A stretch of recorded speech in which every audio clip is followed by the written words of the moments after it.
must be our goal and our guide. And all that we strive for as a human family, dignity and hope, progress and prosperity, depends on peace. But peace depends on us.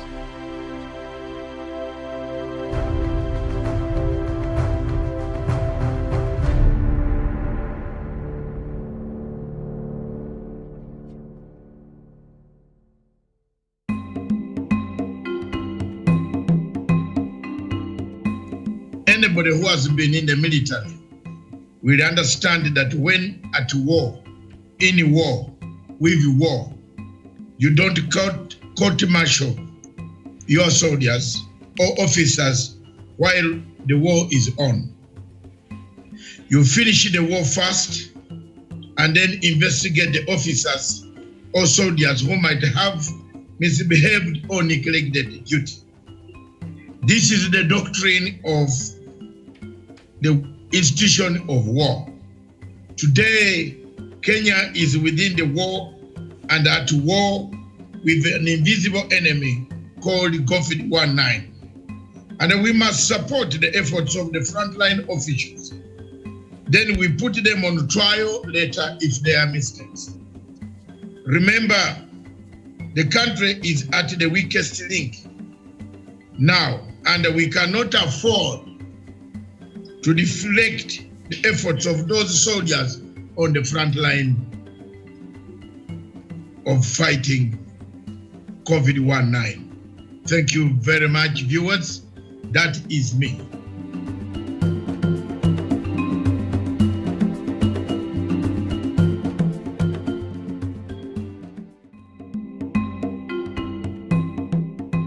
The creation of African Continental Free Trade Area is a step forward for the African integration, and it is very much welcome both by Africans in Africa and those in diaspora. The creation of such is the only second one since the formation of World Trade Organization in 1994, and is only compared to the size that can compete if it works in Africa. 1.3 billion people will benefit out of this free trade that has been signed and endorsed by 54 heads of state. After several years of up and down in the valleys of Africa and the mountains of Africa, we finally came to a conclusion that this has to happen, which brings us to the dream of Kwame Nkrumah when he said, at least building a block by block, Africa will one day unite to stand as a united continent. But are the members of this African Union committed? Will they implement what they have decided?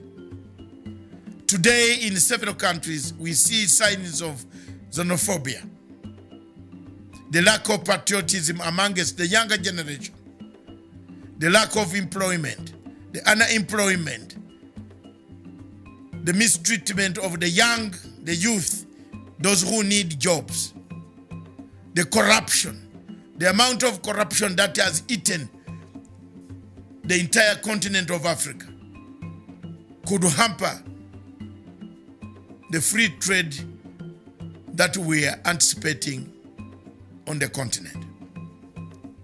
What measures, therefore, have African heads of state put in place to ensure that those who lag behind, those who drop out, must be penalized? We should not sign the document for the sake of documents, but we should sign documents for practical reasons that we shall implement what Africa needs today. Can it happen in our times? Is it going to happen? Is integration a mirage? Is integration worth going to happen? Will it happen What has happened about the present blocks that have started integration process? What have they done? Is Africa integrating? Thank you.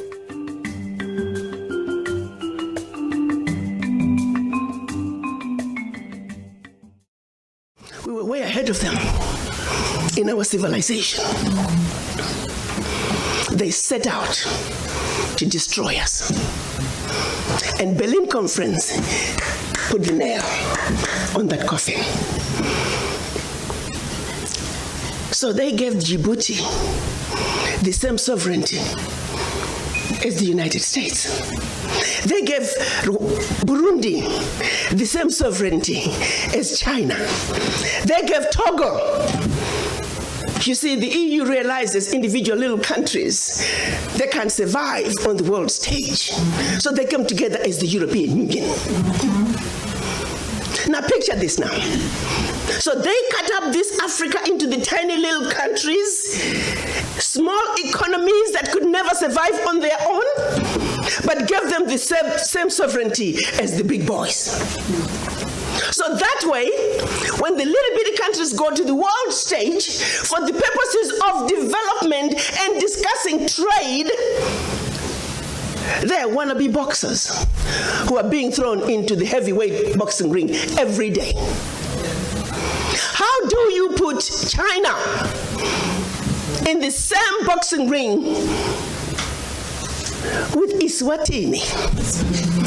Eswatini has 1.2 million people. China has 1.4 billion people. And you put them on the same stage and say, go at it, negotiate. Are you with me? Yes.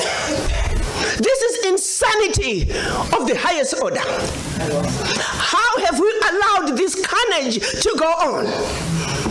When Eswatini is thrown in the same boxing ring with China and Eswatini collapses before Eswatini even gets on the stage, the world says, well, Eswatini, what's wrong with you? Why can't you take care of your people? Well, China came in and said, Eswatini, give me all your gold or else. And if Eswatini does not agree, they just go on next door to Lesotho and give Lesotho an extra $1. And if Lesotho doesn't take it, they just jump on to Togo, Central African Republic.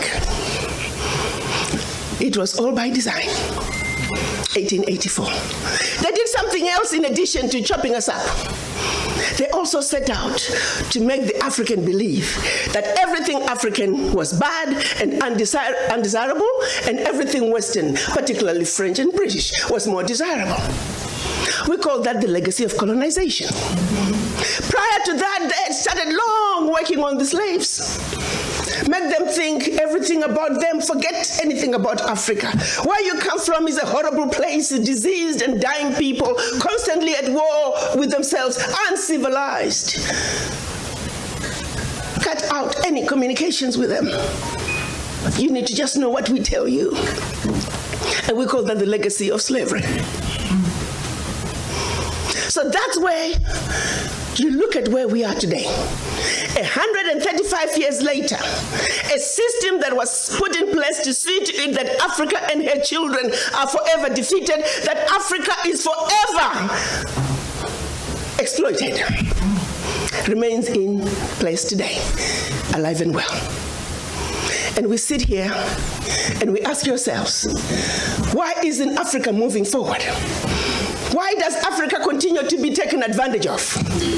Well, I'll tell you why, very simply. Until Africa comes together as a continent speaking with one voice, one continent, one people, nothing, and I repeat, nothing is going to change.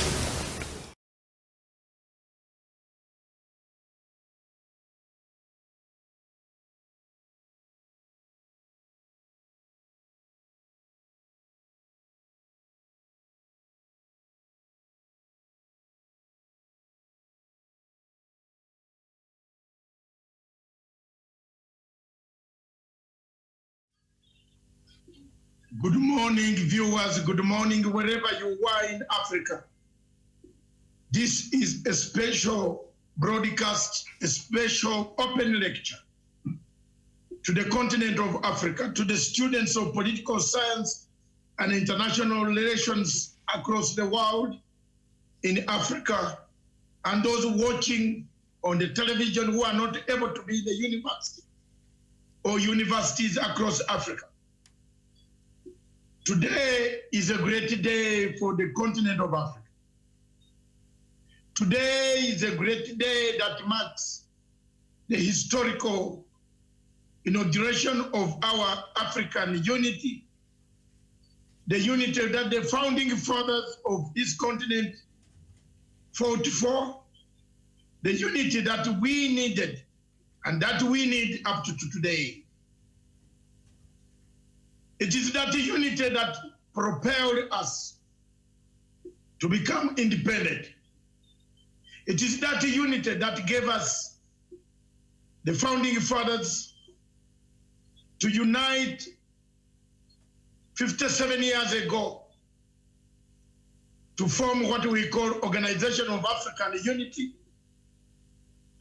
that later on became African Union. Today in Africa, so many things have taken shape. It is unfortunate that today, this year, 25th May, the Africa Day, is being celebrated under the clouds of COVID-19. The continent of Africa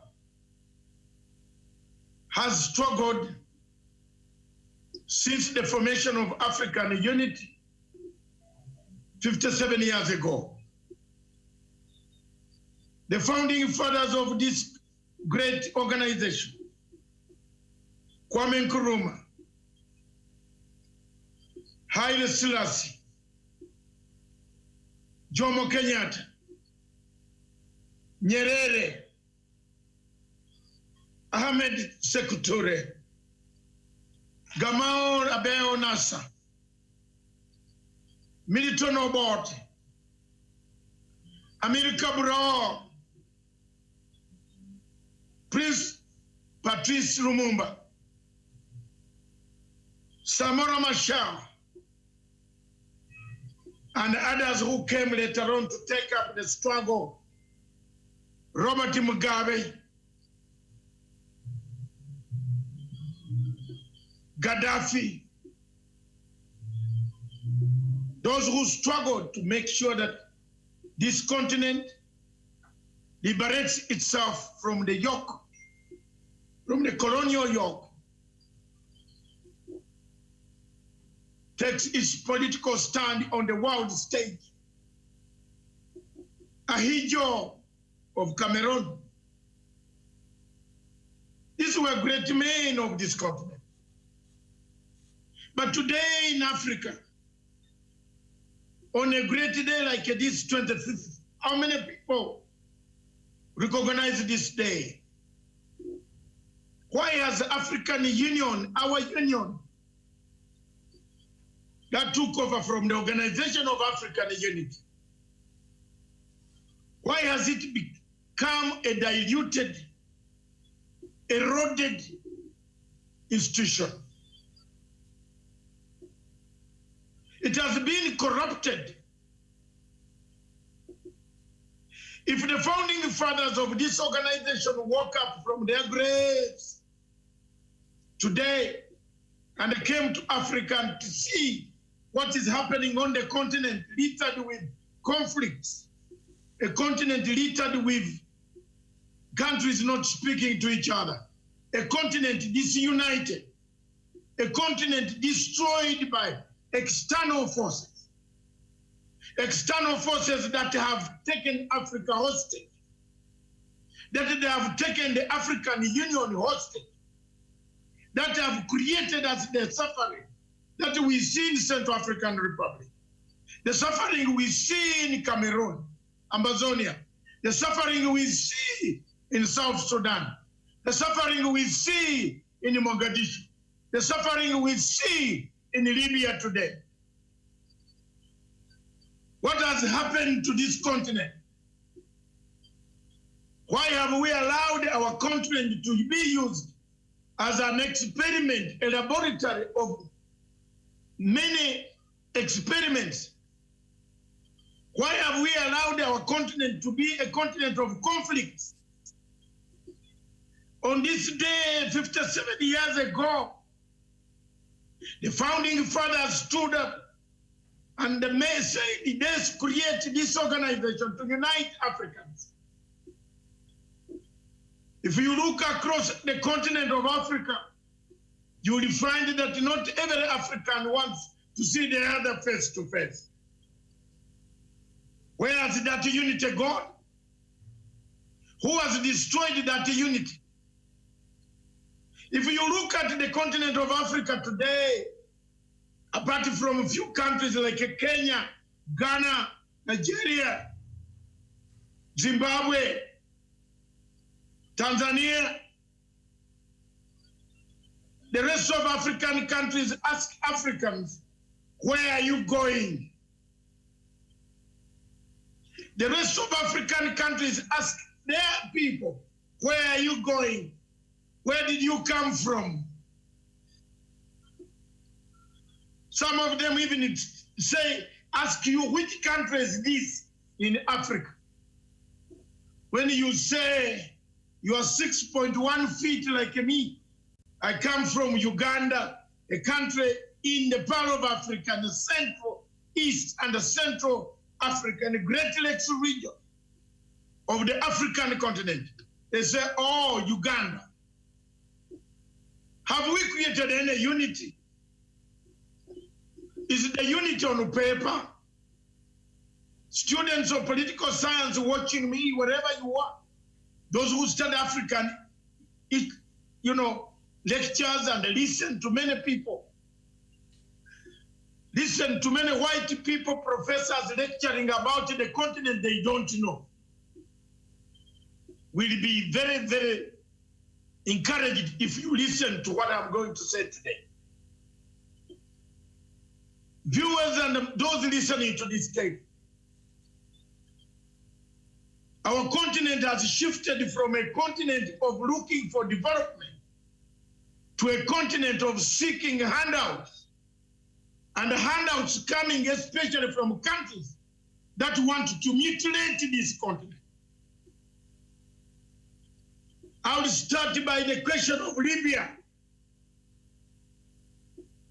How did we end up in Libya, a country that had medicine, schools, transport, water, housing? How did we end up with a country that is begging for medicine, that is killing the people, that is destroying the people, where war is raging between General Khalifa Haftar with the same government that the African Union has recognized? How did we end up recognizing two governments in Libya? I would like anybody sensible in Africa today, including Dr. Muhammad Faki, to tell me, including President Ramaphosa, to tell me how we ended up getting two men in one country fighting over a country that is already dead. Fellow Africans, those watching me, I don't hit lightly. I hit where it matters. I don't just make speeches.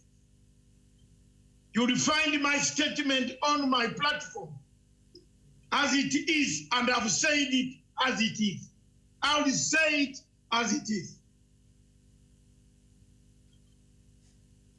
Libya went to dogs after Resolution 1970 of the United Nations Security Council. South Africa was one of the countries that voted for dismembering of Libya. There is no way of sugarcoating President Zuma, wherever you are, you carry the blood of Gaddafi.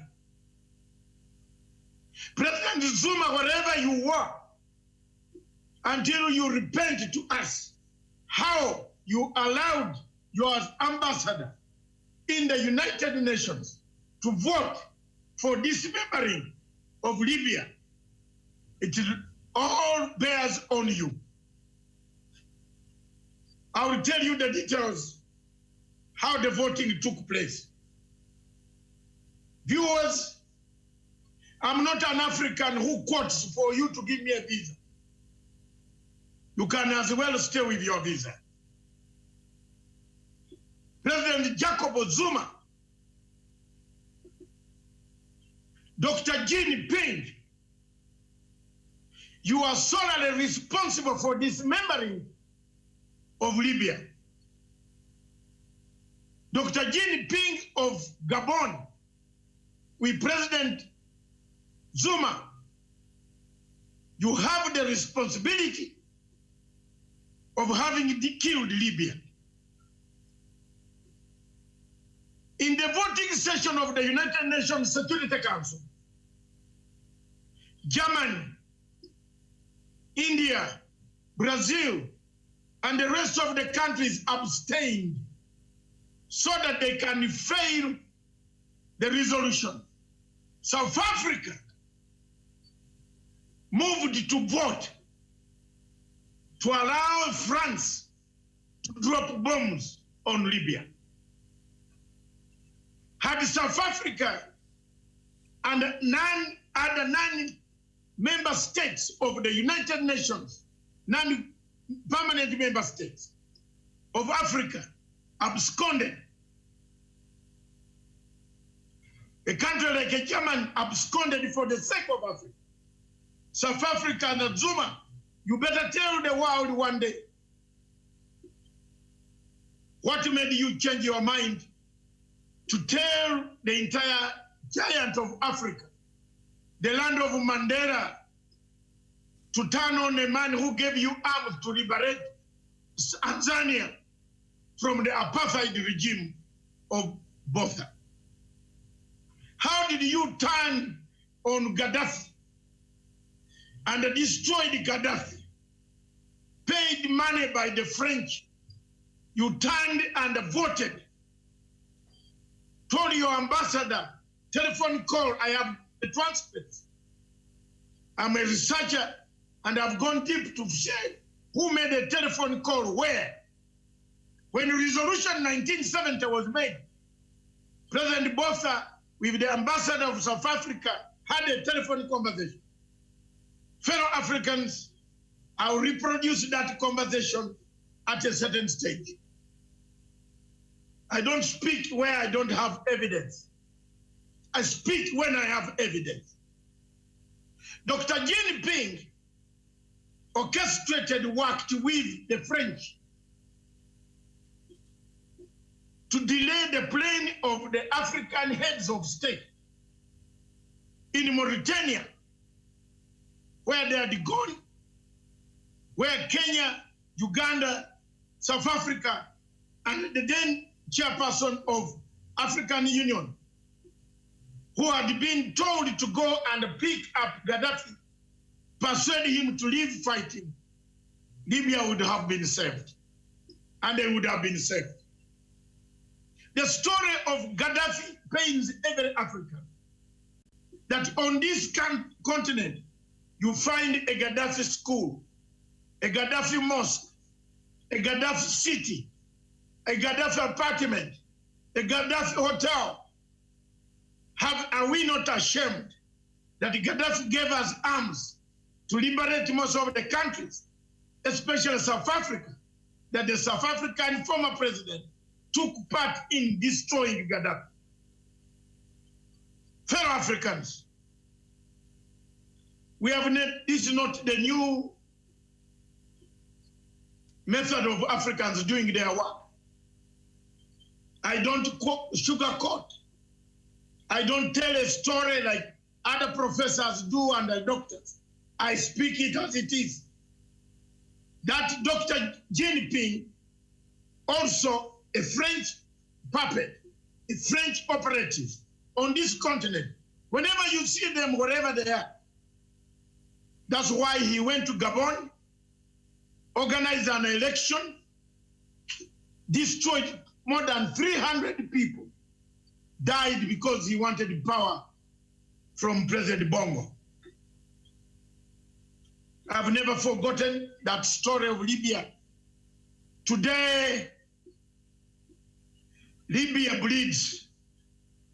Today, the same Libya has the same people. The African Union has got a chairperson called Dr. Mohamed Faki. What role has he played in making Libya destroy itself? Why did we recognize the Libyan government in Tripoli? And at the same time, Assisi, General Assisi of Egypt, went ahead to arm President General Khalifa Assisi with United Arab Emirates and other countries in the Middle East to destroy Libya for the sake of oil. Why?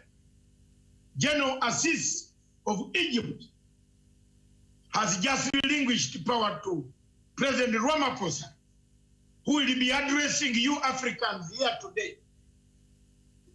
And I've brought this question so that Ramaphosa can explain how his predecessor allowed the United Nations resolution of dismembering Libya. Let's move on. Fellow Africans, today this country, this continent is littered with conflicts. The question of Amazonia, Cameroon. In 1961, the United Nations General Assembly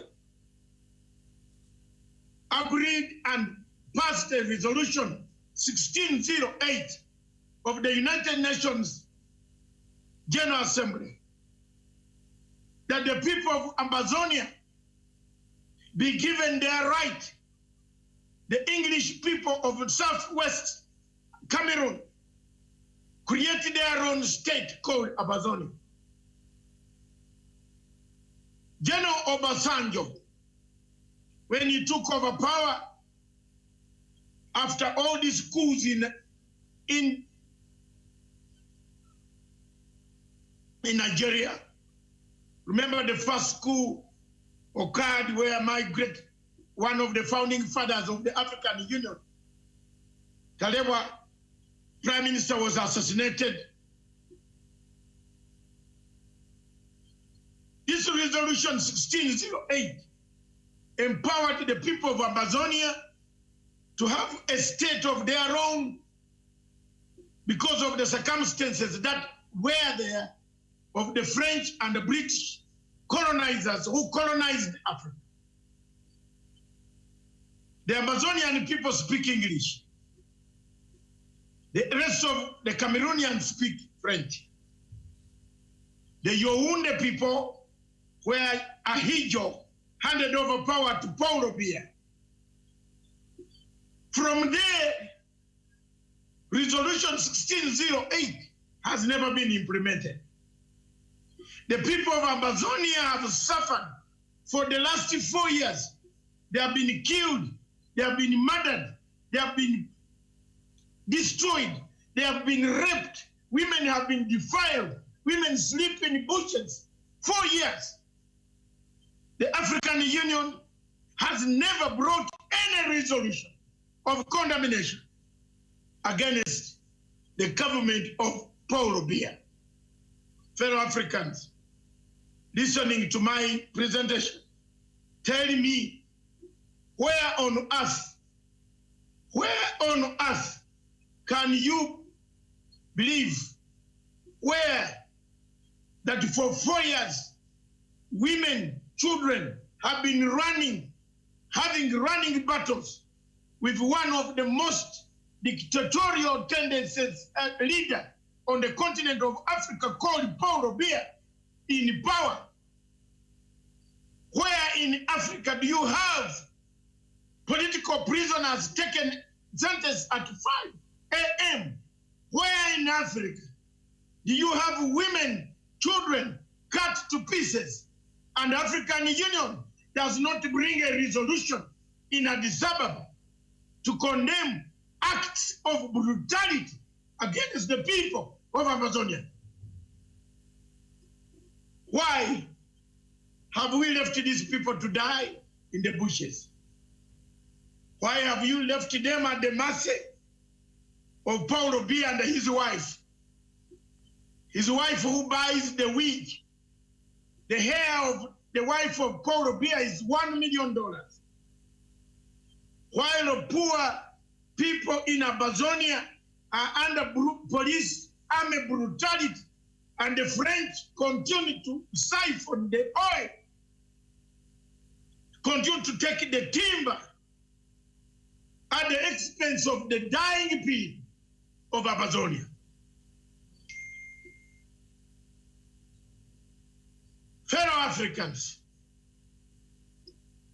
the issue of Morocco and the Sahrawi, I want you to tell me why Africa cannot stand firm to give Sahrawis their independence. Why do we time and time, Morocco is big enough to control itself? Why does Morocco annex Sahrawi? Tell me, from Cameroon, Resolution 1601, we have passed several resolutions to give the people of the Arab Republic of Sahrawi their independence. AU cannot implement it. It just dances between the two lions. One lion is lioness. Morocco comes to pay money. Morocco comes to pay money for presidents, for their parking planes. I want to tell you what happened in the African Union when they elected Dr. Mohamed Faki. He was not elected. He was selected by the Morocco. One woman called from Total Oil went on paying bills, all the bills of the heads of state, except 3. And I want to name them here. And I want to thank them so much. I want to thank the President of the Republic of Kenya. Your bill was not paid by Morocco. I want to thank the President of the Republic of Uganda. Your bill was not paid by Morocco. I want to thank President Kagame. Your bill was not paid by Morocco. I want to thank the people of Sahrawi. Your bill was not paid by Morocco. The rest of the countries, when they came to the African Union 4 years ago to elect Mr. Mohamed Faki, their bills in Sheraton Hotel and other hotels were paid. Their parking fees for their planes were paid by Morocco. I found the former Minister of Foreign Affairs of a certain country in Sheraton pocketing $50,000 in cash. I want to thank Zimbabwe. I'd forgotten. The late President Mugabe, a straightforward person who voted up to the end with Kenya. But one minister, whom I don't want to name, one day I will name him, pocketed, I saw him pocketing money from this woman. The same woman had breakfast with Mr. Mohamed Faki very early in the morning. I have video records that show how that woman flew in. She is the head of the Total Oil in the whole of Africa. She's the woman who has created the conflict. The conflict in Mozambique today is as a result of that woman. And please, Africa, for me, I have nothing to hide because I don't beg money from Morocco. We have a problem there. It is sad, therefore, that Africa today is sucked into a conflict that we cannot get out. Africa today has no choice but to listen to France. Many of you have asked me who has captured Africa. I want to come to the real issue. Viewers, a few years ago, 2 or 3 years ago, I personally have vowed never to go to Addis Ababa for the meeting of African Union. I can go to Addis Ababa for tourism, but never to go to Addis Ababa for AU summit, because I've been going for 34 years worth of summits. But I've vowed never to be part of the African meetings anymore. Why? Because of what happened in the election of Mohamed Faki. Dr. Mohamed Faki is a French Moro, is a French appointee. He's not an African serving you. I want to put it on table direct. I don't miss my words. So what? So what? So what? Why should I miss my words? When anybody touches Africa, I will not miss my words. Because this is where I was born. That is where I have the spirit of Nkrumah, of Sekou, of Jomo Kenyatta, of Nyerere, to speak the truth. I have no regrets. I can perish. But the French have captured our organization. The French have bought this guy you see on the screen. He receives handouts from the French capital and looks the other way when Africa is bleeding. The fight that is in African Union today, African Union Commission, between him and the deputy, the Ghanaian, is a dirty fight. Is worse than the fight between Riek Machar and the Salva Kiir. Is worse than a fight which is in Kenya. Is worse than a fight which is in Malawi. That gentleman and his deputy have destroyed African Union. That gentleman has sold African Union to the highest bidder. I have made 4 intelligence reports. 4 intelligence reports. They can be found on www.panafricanforumltd.com. They are there. The first report was on sex for employment. You cannot, as a woman of Africa or a man of Africa, get employment in AU without people seeking sexual favors from you. Because the employer could be a woman and the other side could be a man. I put that report out to people.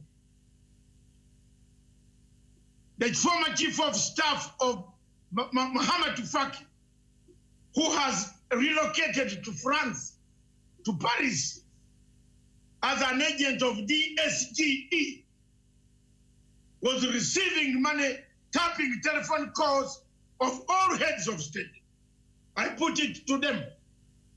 I gathered more information, Mr. Mohamed Faki, the question of Mali, the conflict in Mali, he has taken sides. That's why it will never end. The question of Libya, he has taken sides. That's why it will never end. The question of Amazonia, Cameroon, is taken sides. That's why it will never end. The question of Biafra, the question of Biafra today, I speak like a Mugabe, like a Joshua Nkomo. I will not keep quiet. President Buhari is butchering his people. President Buhari is killing his people.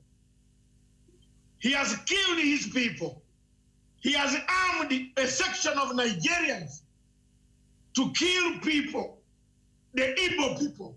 70 million Igbos are under threat in Nigeria. I want to state categorically that I want African unity. I'm not interested in small states in Africa, but I'm interested in, and seriously in, observation of human rights. Observation of human rights in Africa.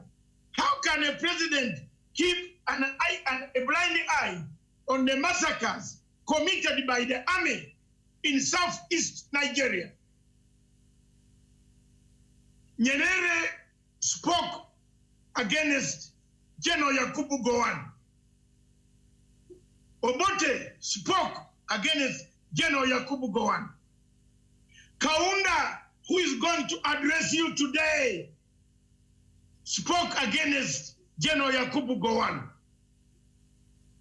They defended Biafra. Matsanga, today, I stand to defend the people, my people of Biafra.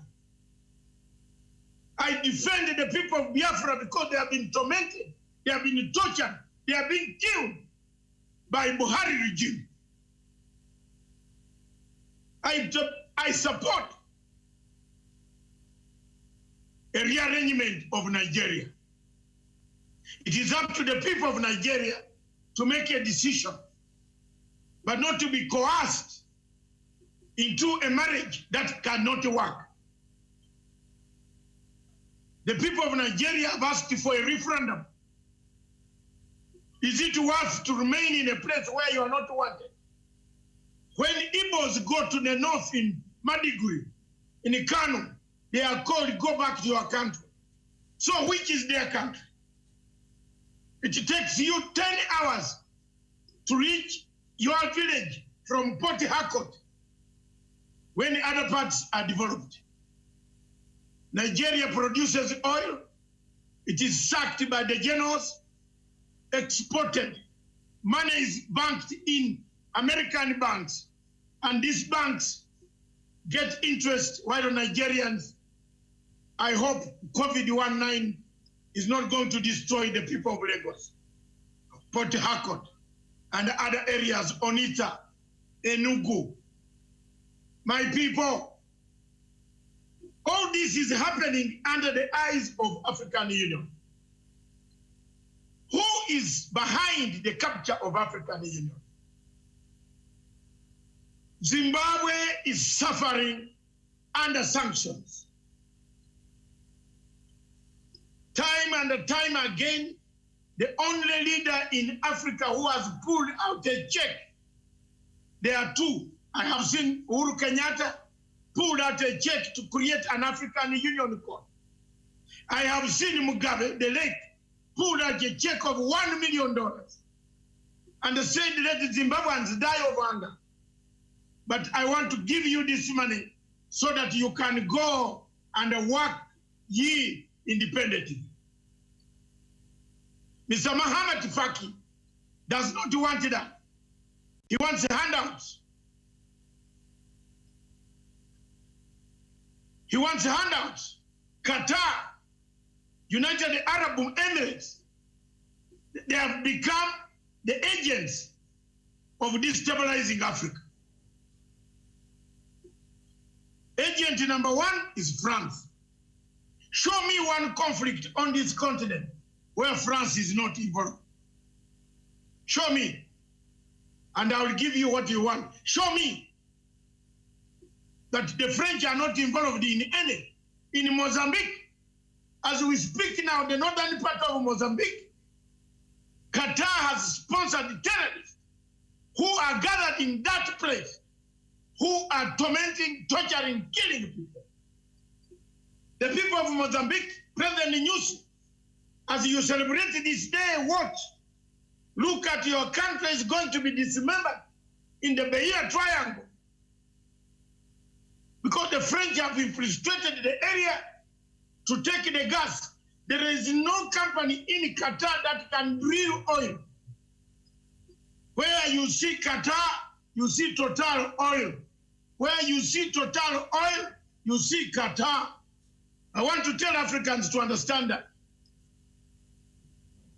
the conflict in northern enclave of Beira in Mozambique could spill over to Zimbabwe. They have been looking for a way of finding troops entering Zimbabwe. A regime change is imminent. They have finished Africa through Malawi. They want to enter Zimbabwe through a regime change that will spill over from the Beira Triangle into Harare to dismember Emerson Mnangagwa. If you don't know, you will know.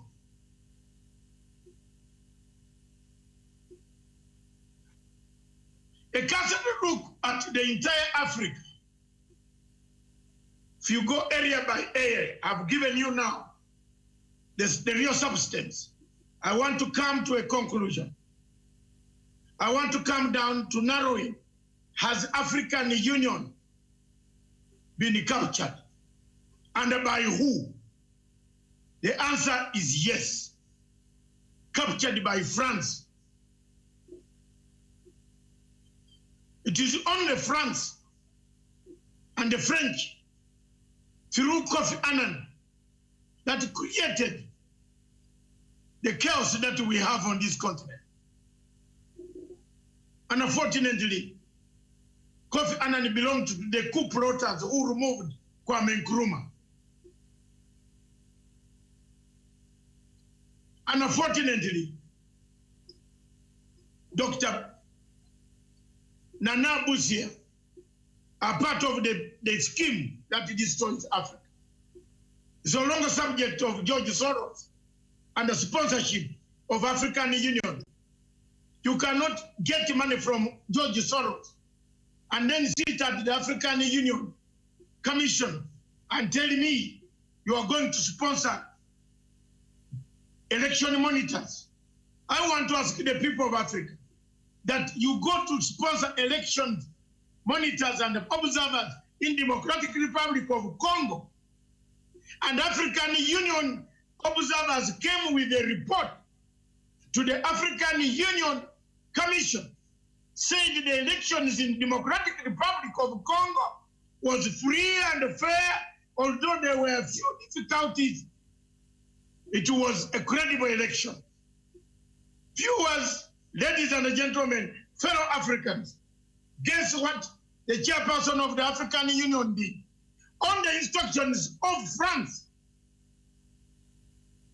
he said no heads of state should go to attend the swearing-in ceremony of President Tshisekedi. I'm giving you the real material now. How this man has destroyed us. How Faki from Chad, Jamena, the tall man from the Fulani kingdom of Jamena, has destroyed. That's why he has looked a blind eye on the Igbos and the Amazonians, because he doesn't want to disintegrate the state in Chad. But that is not a problem. We don't want states to disintegrate. But he helped the people of Amazonia by bringing their motion to the African Union. Viewers, if you look at the problem that we have in Democratic Republic of Congo, it is the French. If you look at the problem that we have between Rwanda and Burundi, is the French. If you look at the problem that we have between Uganda and Rwanda, is the French. If you look at the problem that we have in Mogadishu today, and let me tell Kenya to understand me, it's the French.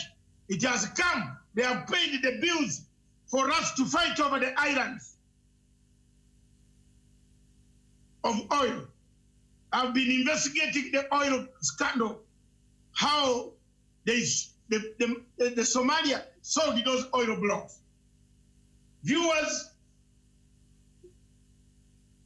it will be very important for you watching this clip that Africa is at crossroads.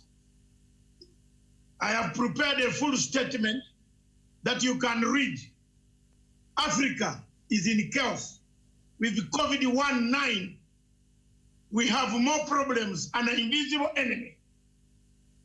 But I want to tell you that as far as 18th of February, no document had ever been issued to the African government to be alert.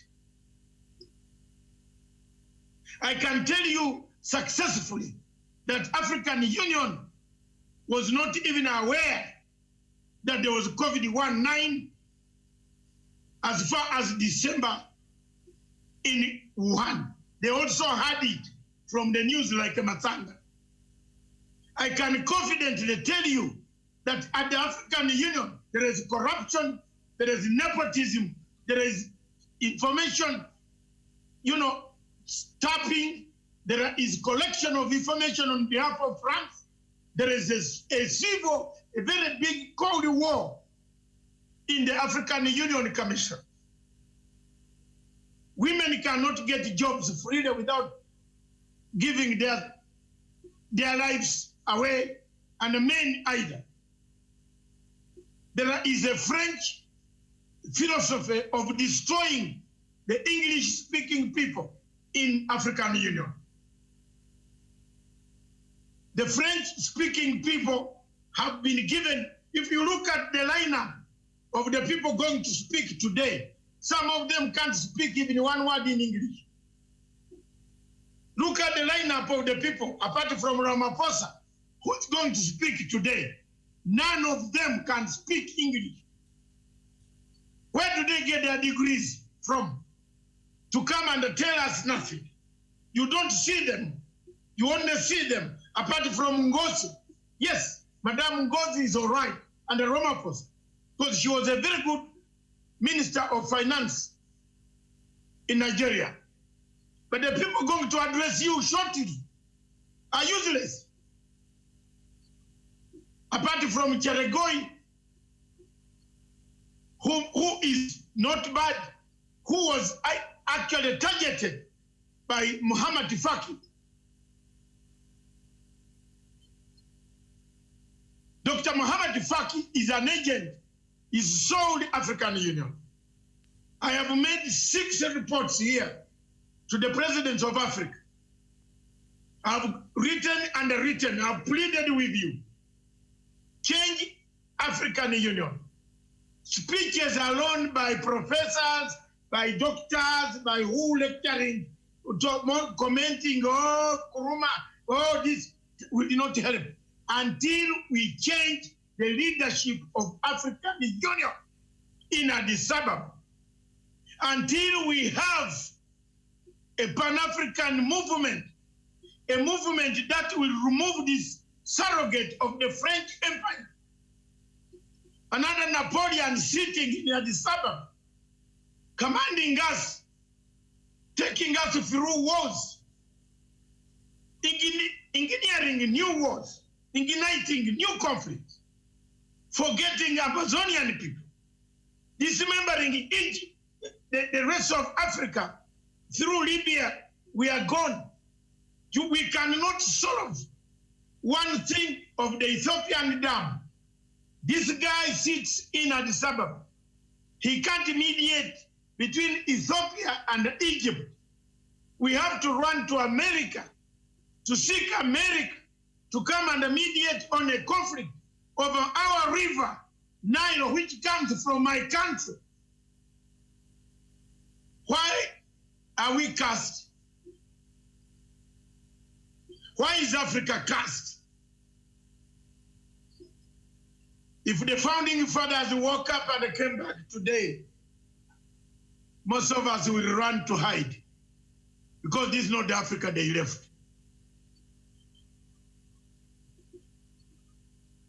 Things have fallen apart, as Chinua Achebe wrote in the African Union Commission. The white man has put a knife on the things that held us together. We have fallen to pieces. France has captured the African Union. The conflicts in Central Africa, in Congo, in South Sudan, in Libya, in Amazonia, in Biafra, in the Sahawari, the conflicts in Mogadishu, the conflicts elsewhere that I imagine, the COVID that we have, we can't solve them. African Union needs new leadership. African Union needs a new direction. African Union needs a fight to put on a muscle to deliver Africa from the bondage of neocolonialism, fascism that is coming back after COVID-19. Most of the African countries will face an upheaval of regime change facilitated by the CIA agents of George Soros and Bill Gates. We are soon going to have a new wave of people coming to topple our government. We are soon going here of upheaval of the younger generation standing up against this government. Do we as Africans see this coming? Do we see the danger therefore? Do we see the struggle that we are going through? Where are the reforms? What can change African Union? What can you do as an African to voice out your concern? We have been captured. We have been sold for handouts from France. More wars are being created. Elections are not recognized yet. We send observers. Conflicts are not solved because we are part and parcel. We pick George Soros' money. What do we have anything left in us as Africans? Viewers, I bring it to the end. And I want to say in my last statement, we must recapture Africa. We must recapture African Union from non-African powers. They control us at the AU. They control the African Union Commission. The African Union Commission is in chaos, a bitter war between the boss, the chairperson, and the Ghanaian Jupiter. The center cannot hold. We must clean it. It doesn't matter whether today or tomorrow. We must solve the problem of the Amazonian people. It doesn't matter whether you like it or you don't. Let's do it together. I want to thank all of you that if you want to read a statement and get more facts, those who have been watching in thousands across, it will be beamed over and over. But remember the key points. Ramaphosa will speak. Kaunda will speak, whom I respect so much. Ask Ramaphosa what happened to Libya. We have never been told why some countries decided to vote along with France to dismember Libya. Viewers, let's give hope to our founding fathers. Let's give hope to the future generation. Let's be united as Africans. Together, we shall rise and shine again. Thank you. We now take a few minutes, 1 minute, probably. Then I want any questions from any angle, including from my own people who have been listening to my speech. A few questions I'll entertain from Miriam Ogutu in the studio. That is my statement. It is here. It is well documented. It will be publicized on the website. You can check the website of www.panafricanforumltd.com. I want to thank everybody. I wish Professor Lumumba and my sister in Zimbabwe good luck, that put up your spirited struggle. Let's see whether we can change events in the African Union Commission. Thank you very much. God bless you. All right, thank you so much there, Doctor. Indeed, you've enlightened us this afternoon. Yes, it is top of the hour there, 12 noon here in Nairobi. Thank you so much for that. And Doctor, what I've heard you saying throughout, giving us the history of African Union and how it has performed and how it has underperformed actually. And you said that, perhaps we should recapture African Union. How can we do this? By just getting the right leaders. We have a problem with the leadership. The leadership of African Union is compromised. The chairperson of African Union Commission is fighting the deputy. The deputy fights the chair. There's corruption, rampant corruption. The union cannot function with people like Mohamed Faki on top. We shall be going deeper and deeper into crisis. So, solution number one, get new people, get leaders who are able to work for Africa.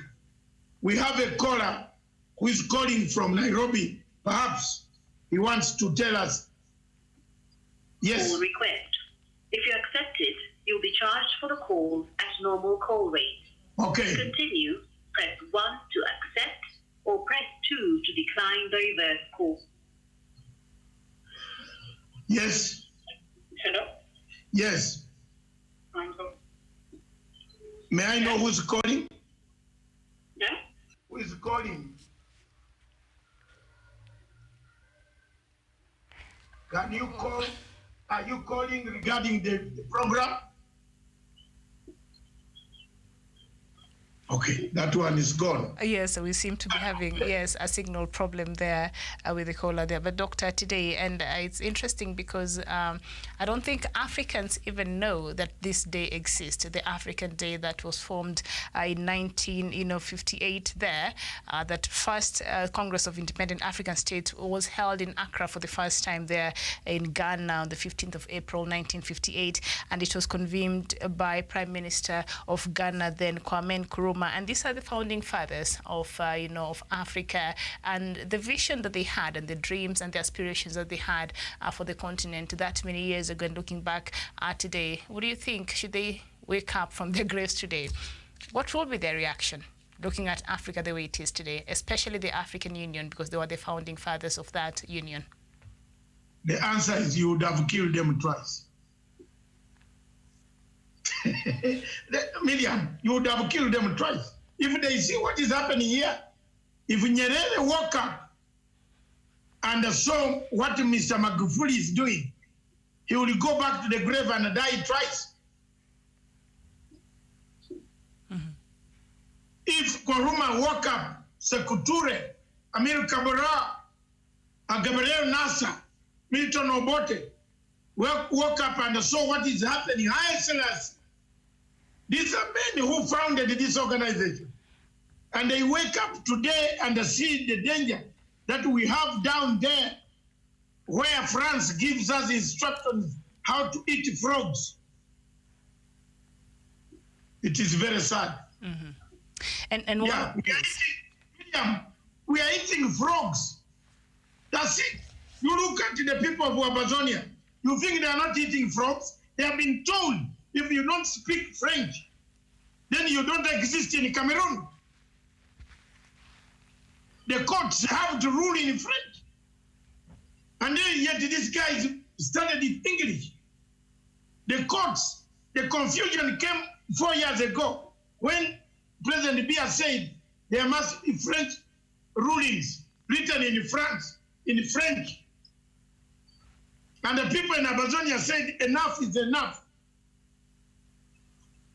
He started detaining their leaders. He has even imprisoned some of them and made charges at 5 a.m. Have you seen a court that works at 5 a.m.? To imprison a man in a court martial and sentence him to life, he will never see sunlight at all. Shouldn't we cry for that? Yes. And during the formation of the first, Organization of African Unity there in 1963 there, at least 30 countries, I think, are the ones who started this. And one of the charters was set out was to, improve the living standards of Africa and its people. But so many years later, Doctor, we look back and we are still impoverished. We are still the continent of darkness, doom. We are still the continent who can't even feed itself the living standards. What happened? What does that say to the kind of leadership we have had since the founding fathers there? Miriam, with due respect, the founding fathers had decorum. We don't have decorum today. The Africa of 1963, 1957 of Ghana is different from the Africa of today. There was decorum. There was behavior. We have been influenced by external forces that have come in to usurp the same customs that we used to have. People wear trousers in their knees. Those days, trousers were ironed. People wear clothes without ironing. Those days, you can't go to school without combing your hair. Today, men do dreadlocks, not even plait their hair to look like a woman. We've changed. So many things have changed. The AU should be having a cultural institution to keep Africa the way we were. We are not saying adopting new systems and new cultures is bad, Miriam. It's a very good thing. But look at the children that we are living on this continent. Tomorrow, there will not be the world at all. Look at the way COVID has just come. Only one disease has arrived and disorganized us. The whole Africa is indoors. Some people can't open even the windows of their houses. So what about if something bigger comes? You see the danger we have. We are not prepared. We don't have an organization that could have such information. Steal some information. The guy who is in Geneva, Dr. Tedros, should have even told the Ethiopian government, by the way, the figures in Ethiopia are lower. You notice that. They haven't gone to 1,000 mark. Maybe he gave them information much earlier. If you look at the Ethiopian figures, they have not shot up. So this is the Africa we have. It's confused. We are in a state of disarray. Buhari is eating some people. He's cutting a few of them. He has given armed his own tribesmen to kill the Igbo people. Look at South Sudan. My God, we have a problem. We are now fighting over a dam. Egypt and Ethiopia will go to war one of these days because of the dam. We have so many problems. Rwanda and Burundi don't see eye to eye. A rebel activity in Mozambique, Uganda and Rwanda. It is COVID that has made us maybe now understand that all of us can be buried in the grave. Otherwise, we are not seeing eye to eye. There you are. That's the Africa we have. Right, and of course, this day continued to be celebrated on the 25th of May, the African Day. But looking at the AU as it is today, Doctor, do we have a reason to celebrate? Yes, we have a reason to celebrate. For us, having been free, we are free, but we are not free. So there's one way of celebrating. We are celebrating because we have AU as a structure with a very nice building. But we have wrong people running the African Union. It's good you have asked that question. We really have a reason to smile. Very little. We can smile for having one of the best buildings on Africa donated by China, of which the Chinese are still repairing. No African is repairing it. So I don't know up to when they will repair this and leave it to Africans to repair. Yes. We know we are free. Some African countries don't even pay their membership fee and your subscription fee. Can you believe that? That there are some African countries that have not paid their membership fee. When they read the list, you get ashamed. We don't even have money, ourselves money to loan. We seek elections, money. Democratic Republic of Congo, Kabila said they don't have 1.38 billion to run an election. Congo, surely, Miriam. Yeah. Look at Zimbabwe. Zimbabwe is being molested on sanctions. No African country walks out of the meeting. If all African countries told America, no, America will remove sanctions tomorrow morning. Because there's power in unity, and Doctor, it's very important that you bring that point, because one of the key goals of African Union, or the founding organization of African Unity, was actually to unite Africa as a continent, so that as a people we're able to speak as one and have similar goals, so that we are able to achieve the ultimate goal of Pan-Africanism. But the unity of Africa, Doctor, has been very, very elusive. What could be some of the contributing factors to this? We just cannot be united. Why? Can you move to South Africa without collecting documents from your grandfather when was he born up to today? If you go to the South African embassy to look for a visa, it is like you are going to visit God and the angel Gabriel. Oh, bring this. Oh, look, your left eye, your right eye. Look here, smile. Said, if you don't go to South Africa. This place where now Corona is seriously. They don't give you a visa, a simple visa, to go to South Africa. It is only Kenya, Uganda, and other countries that are so liberal with their visas. South Africa thinks that because they took over apartheid structures, they are better than the rest of us. When you go to South Africa, South African officials ask you, welcome home. No, they welcome to Africa. Then you say, but I've just left Nairobi. They say, no, Nairobi is not Africa. Here is Africa. So Miriam, where will this Africa be?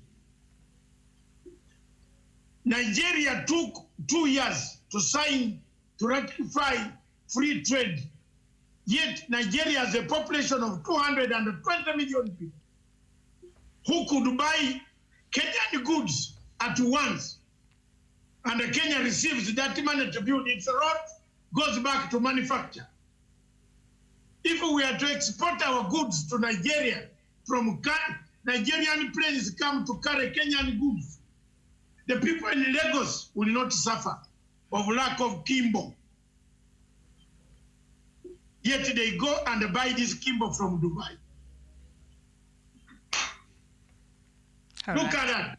So we are at crossroads. We don't have unity. There's no unity. And I think that roadblocks have been laid. They have been laid, Miriam, roadblocks, serious roadblocks. This unity, is it by style and the disunity you see in Africa, is it by style and design? By maybe some external forces there, because they benefit when we are disunited as we are right now. You have knocked the point. Design. Paris wouldn't like to see you united. You see, when West African countries wanted, I think Fred should be taking some of these clips. These are very interesting. The West African states wanted to make their own currency.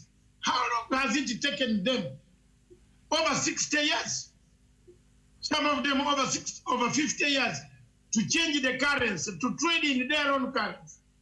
Can you imagine that you collect your tax and take it to Paris? Then Paris decides which trouser and your blouse, which blouse you will wear in that sunshine tropics of Cameroon. Can you imagine that? Is this Africa? All right, and of course, in the West African bloc, ECOWAS, they're supposed to have their own eco currency. I think now it's a year since, you know, they made that proclamation. It was supposed to start effect this year, but, you know, perhaps the COVID-19 has affected the whole process, so let's just wait and see. But recently, the Secretariat of the African Union, you know, faced allegations of corruption and impunity just over a year after African Union Commission Chair Moussa Faki promised to fight the vices. So we've seen rampant corruption and impunity, and we saw even the unceremonious firing of ambassador of the AU to the United States, Ambassador Arikana there, and a lot of other things that happened there. And it appears that AU Secretariat, or the people that we've put in charge there, they just do things through impunity and they get away with it. How can we put mechanisms forward to ensure that they're held to account? Because we pay taxes to sustain this organization, or rather, how can we ensure that they actually do that which Africa expect them to do? And when somebody acts with the impunity and the corruption that we've seen happen there in the African Union, they can actually account. Do we have a body that holds AU to account, the member states? Why do we not hear people speaking? No, there is nobody that holds African AUC to account, African Union Commission, where I have not seen them being audited. Who audits them? Show me their audited account. How does this man, Mohamed Faki, spend this money? He's collecting money to go and stand as the president of Chad against Idris Deby. Why are we allowing him to collect money on our behalf? That is the discord in there, Miriam. You have knocked the real point. The real point inside there between the Ghanaian man and this tall guy of Chad, Jamena, is the money. The money comes in from France. The guy is not accountable to anybody. He's a kingmaker. He threatens people. He has threatened assassination to people. There are employees, 6 of them, who used to work in Mali, who have deserted their work and they are being threatened. Their telephones and the laptops are being followed by the French intelligence everywhere because they exposed the truth. These guys are suffering on the run because they told the truth about this man who was the chief of staff in his office, who was selling all secrets, telling all presidents whenever they go for a summit. You see that? So you tell me, how can you be accountable to who? This man is lowering himself. He spends the way he wants. He decides to dish the job if he likes you. I'm lucky that he liked Mzee Raila Odinga. And the people who should be questioning this man are Mzee Raila Odinga and the Kenyatta and the rest, and the Museveni. You know they should be questioning this guy. What is it? Is this organization for French Yes. Or it is for Africa. Yes, indeed, because you remember that letter from the African Union Staff Association that brought about a lot of issues that were really dawning. But I was hoping, people will speak, like heads of state will speak, when they came out and they talked about, the rampant corruption, the impunity, and of course, something they termed as the Secretariat acting as a cartel. But what happened is that we did not see any heads rolling. We did not see any much reaction from the people would question this. So why the complacency? Because they seem to be complacent. Look, Mr. Kagame was a very good man and is still a good man. Kagame tried. Now Kagame, this man picked Kagame and put him on the phone. Me, I speak the truth. In fact, Mohammed used Kagame as a ladder to change the dynamics. The man who had really come for this, to expose this fallacy of AU, his report, the Kagame report. The Kagame report is the best report that AU has ever made. Believe me or not, Miriam, we were going to reach there.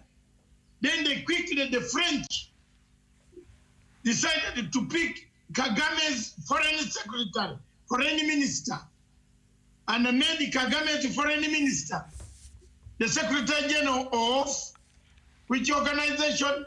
Francophone organization. Musikiwambo, my great sister friend, we used to exchange a lot of serious things on ICC. And she was taken. Rwanda, you have seen the Kabuga saga that has embarrassed France. All along, this man was in France. And then they say he is now found. It's an embarrassment. It's a very big embarrassment and indictment to the French people. But here we are in catch-22. Yes. We don't have anybody who speaks out. Yes. Kagame was speaking out. Now, he is no longer the chairperson. We have Ramaphosa who is about to speak to Africa with lies. He's the same one who picked a phone and talked to Mr. Bill Gates about the vaccine. Look at that. Africa. Where are we? No, Miriam. Where are we heading? Ramaphosa came on the phone and said, I've just spoken to Bill Gates. And Bill Gates, if you look at the network of Bill Gates, my. The journalists, the number of journalists getting money from Bill Gates in Kenya here. Yeah. And from George Soros. Yeah. Why don't we stand up? The entire BBC network, this one you see in Kenya here, is a branch of money from George Soros. There's no independent. How can you account? How can you query? So what you're saying, the BBC, because it is the state media by British, you're saying George Soros is also paying the British government because this is a British government institution. Yeah. The BBC. Bill Gates Foundation pays the media, the BBC branch. It is true. They pay them money for media services to advertise today their program. They control some program. I'm saying this, and I can be quoted. In Britain, I can even go to House of Commons and say, my MP, take this motion. Mm-hmm. That's not a problem for me. The MP for Croydon Central can take a question to the House of Commons. I have evidence. They are not going to lock me up in the jail. They will find out if BBC has ever received any money from Bill Gates Foundation. For what? It could be a very big scandal. That's why Soma Oil is in trouble. Soma Oil, emotion is about, after COVID-19, there will be a motion in the parliament of the British Parliament about Soma Oil. Watch the lips of David Matanga. There will be a motion on the floor. And whoever is trying to bring a war in the Indian Ocean, not me. There will be a motion by 1, 2, 3 MPs Yes. of British, not Matanga, not black, white. They will raise a motion, and I'm going to jump to make sure that I lobby for that motion. What happened to the Soma Oil? Let me complete everything. Everything is being gathered properly. All right. I know what lobby is. I know what lobby is. There is nobody.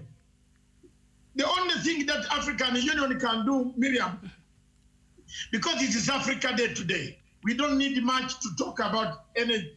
Let's talk about this. Let's changa this organization. This organization imekufa. It has died. The only thing we can do is to get people who can work without stealing, who cannot be influenced like that woman, who can, like a Pierre Lumumba. If you get them there, we can remove them when we want. But if you get a diplomat who is being paid by France, it's difficult. It's a very difficult thing. And of course, our founding fathers, there were 3 things when when you listen to a lot of independence speeches by our first African leaders in the continent, 3 things, I think, were the main thing they really were set out to achieve or to eradicate. And one of them was ignorance, through making sure that Africans get educated. And the next one is disease, and to ensure that we have proper health care and so that our people are taken care of. And the third one was hunger, to ensure that Africa was food secure. Doctor, when you look at these 3 things, you look at ignorance and you look at the education, infrastructure in this continent, you look at disease, and COVID-19 has really placed a demand in an already overwhelmed healthcare system in this continent, and we've seen the underbelly being exposed and how much and how far we've gone in terms of our health sector, which is very poor, I must say, and also hunger.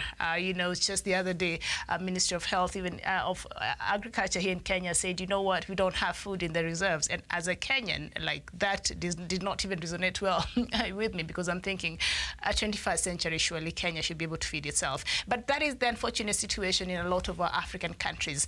3 things that our forefathers were set to do and to achieve and to eradicate in this continent.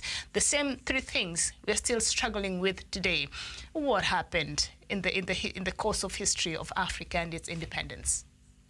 We have become greedy. We have become greedy. We have been forced by external forces to become greedy, Miriam.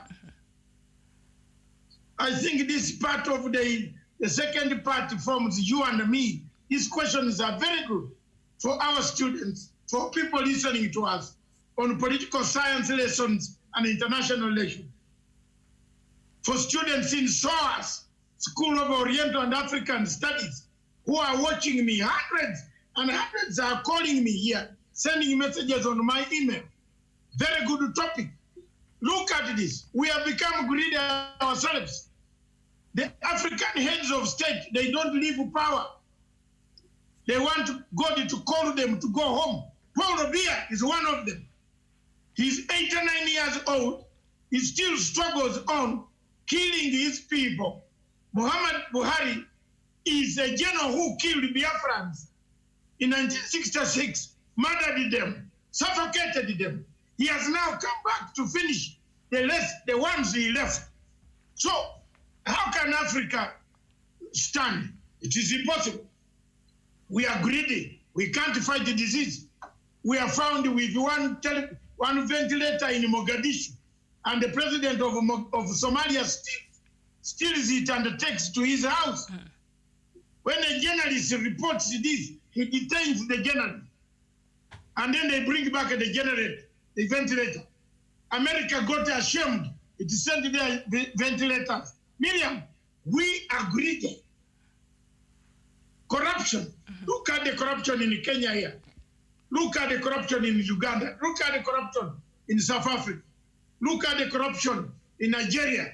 A country that has money is not able even to produce 1 liter of petrol, so that each petrol is lying at people's houses. You have to queue for petrol in Nigeria. What type of life is it? We are corrupt. We can't fight ignorance. Ask me how many countries in Africa that can speak English fluently. How many? Well, French. The only country in Africa that has managed to beat the literacy test is Zimbabwe. At least everybody in Zimbabwe speaks something foreign, English, can write, can do mathematics. Yeah, but I don't think fluent English is the measure of literacy. I am saying not fluent English. Yes. Can be able to access education. Yes, that should be yeah. Yes, the science, this, that. Yeah, but the rest of you tell me, how many countries in Africa can be told wash hands? Zimbabwe, people are washing hands. The disease is coming down. Yes. Here this afternoon, as we finish here, we are about to be given a shocker, another shocker, isn't it? Every day we are waiting for a day when Mutahi Kagwe will tell us, the Minister of the CS, that the figure today is 0, 0. It is not there.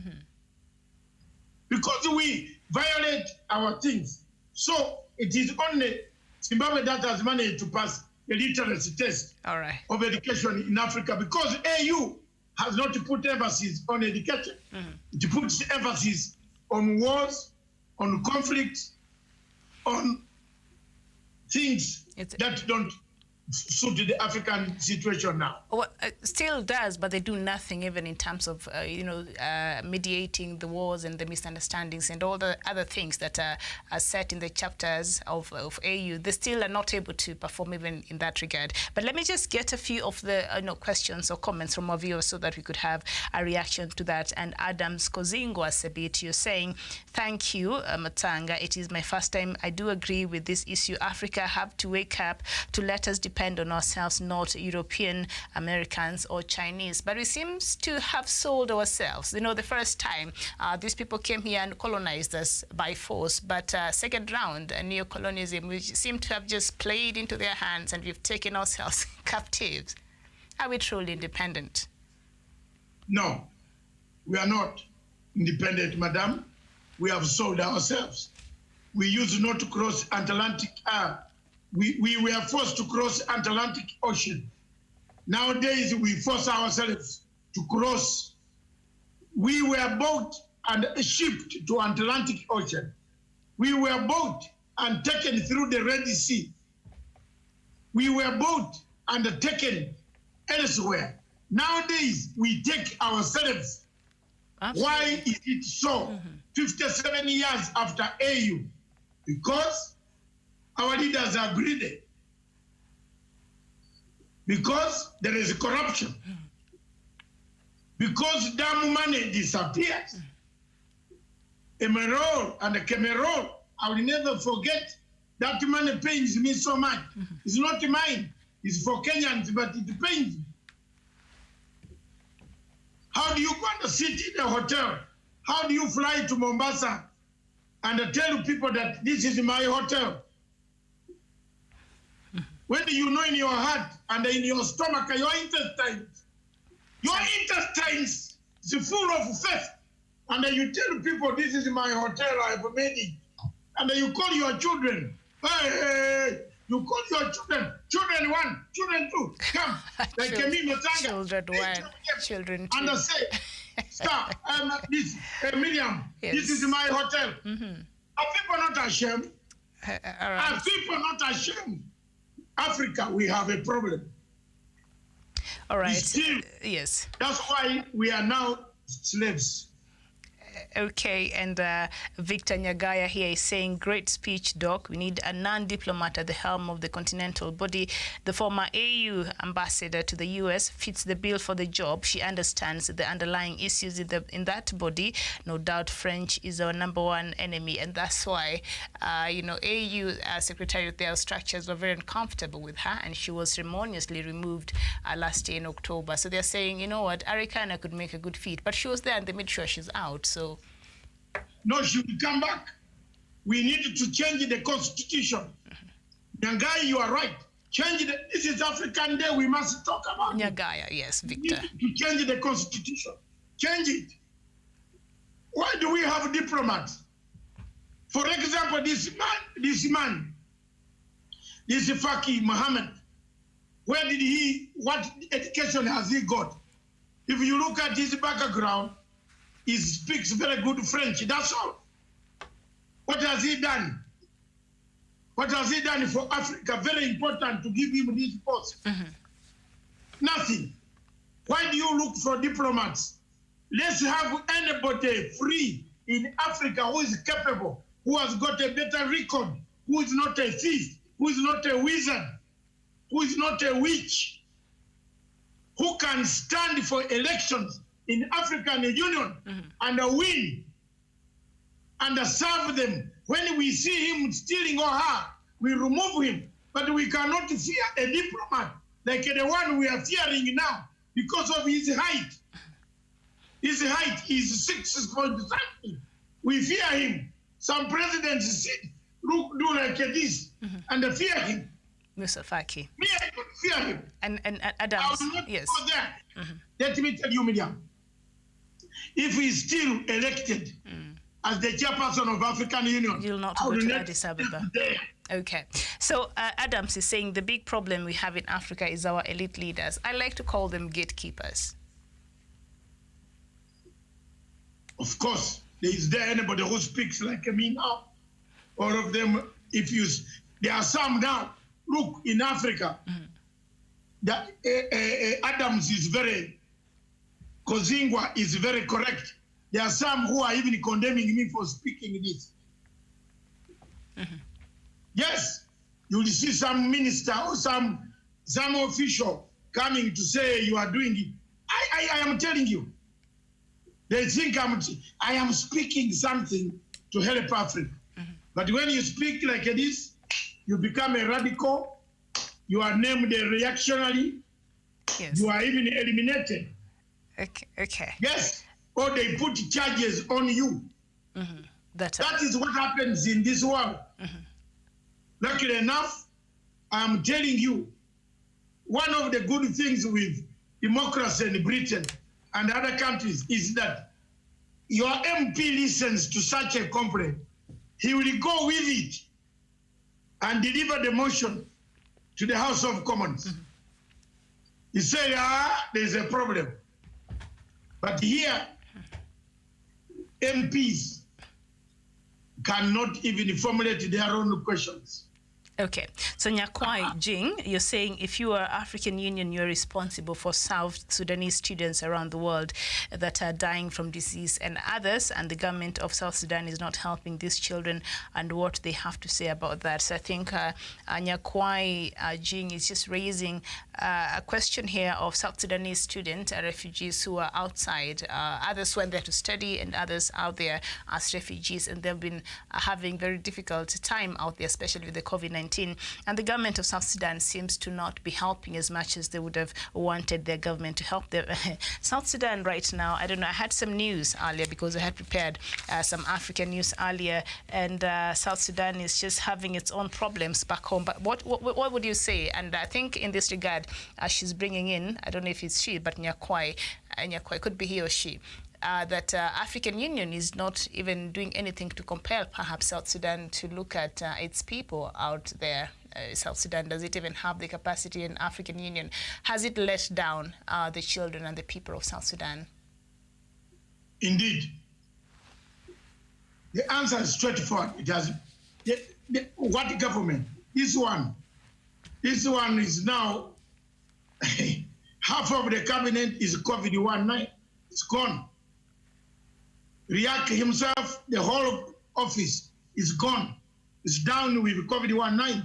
I pray for him, and I've been praying every day, every morning.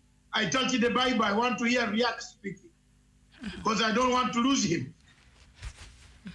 Yes, he's my right-hand man in Africa. Yes, I speak the truth. Whether Museveni hates me, but he's my friend. I have no regrets. And there are things that I want to say. The government in South Sudan has a problem. So bear with them. We are looking for money for them. Yes. We are advocating for some money to come, then they can address some of these problems. All right. Yes. But indeed. Now there is my friend, our friend, Mr. Musa Marena from Gambia. You can see him there. Mm-hmm. You see Musa Marena, he said we should not forget Gambia.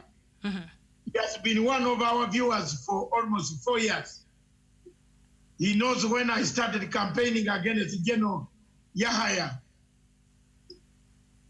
And then he brought in a man called Adama Barrow. Adama Barrow. Yes, who is the watchman from North London. Facing his own problems right now. Yes. Yet him, I am happy. I am clapping for Gambians. Because he's facing some problems right now, because they had agreed that he would be there for 3 years and then he leaves. But you know why I'm clapping for Gambians? But power is nice. No Gambian picked a phone and thanked me. Nobody. And that guy, the president, what is his name? Adama Barrow. Mm-hmm. Adama Barrow. Yes. Instead of relying on Matanga intelligence brain, he relied on the French. Now you see, Senegal, which is a French territory, propelled him to power. The same French wants Fatou Bensouda to become the president of Gambia. Mm-hmm. Believe me or not, Miriam, by around January, you and me, if we are alive, we will see that play out. It is going to happen. Okay. Fatou Bensouda is leaving in 2 months' time. She says bye-bye. That woman, that evil woman. From the International Criminal Court. Yes, that evil woman. Okay. Is going to become the president of Gambia. Then after that, General Yahya will return. Because I have got a formula already. Yahya has been wanting to come back home, but he's been saying if he comes back, he wants to be given immunity, but he did a lot of things that were just out of order there. So he has to be sort of accountable for his actions. So Sidonio Jivandas there, you're saying before AU, we need to invest in Afro-Danism. We need to change. What is an African? Do we know? A very good question there, because we find ourselves in a junction where we borrow so much from the West. We borrow their culture, we borrow their way of life, we borrow, until being an Africa is not considered to be very fashionable when you truly go to your roots and you express yourself the way our forefathers used to express themselves. We seem to have lost touch with who we are as a people. And that could be why, it's easy for these external forces to come in and penetrate and just influence us in whichever way they have been influencing us. So very good question there, Sidonio Jivandas is asking, what is an Africa? An African, and do we know?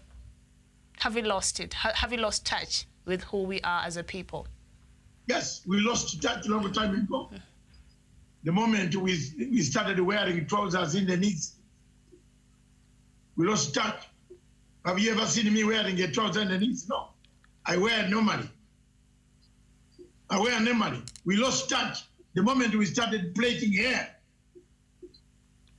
a man plaits hair. A man goes to the salon and tells people, plait me hair. Dr. Maasai's plait their hair is in their culture. Maasai's, they do them around. We need another chapter. Yes. We need another chapter. To look at that. A man goes to a salon and puts his head, when I did plait it nicely, he says, yeah. We lost it. Not that it's freedom of everybody. I have no problem with that. I live in Britain, and I have never come under anybody. I've never got annoyed because somebody is doing his thing.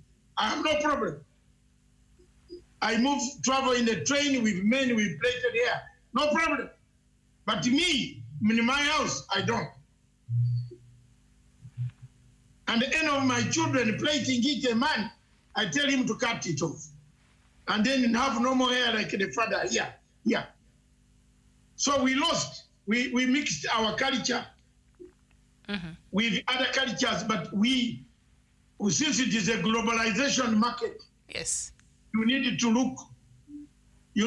Can you ask yourself why every Kenyan wants to produce music? Not every Kenyan.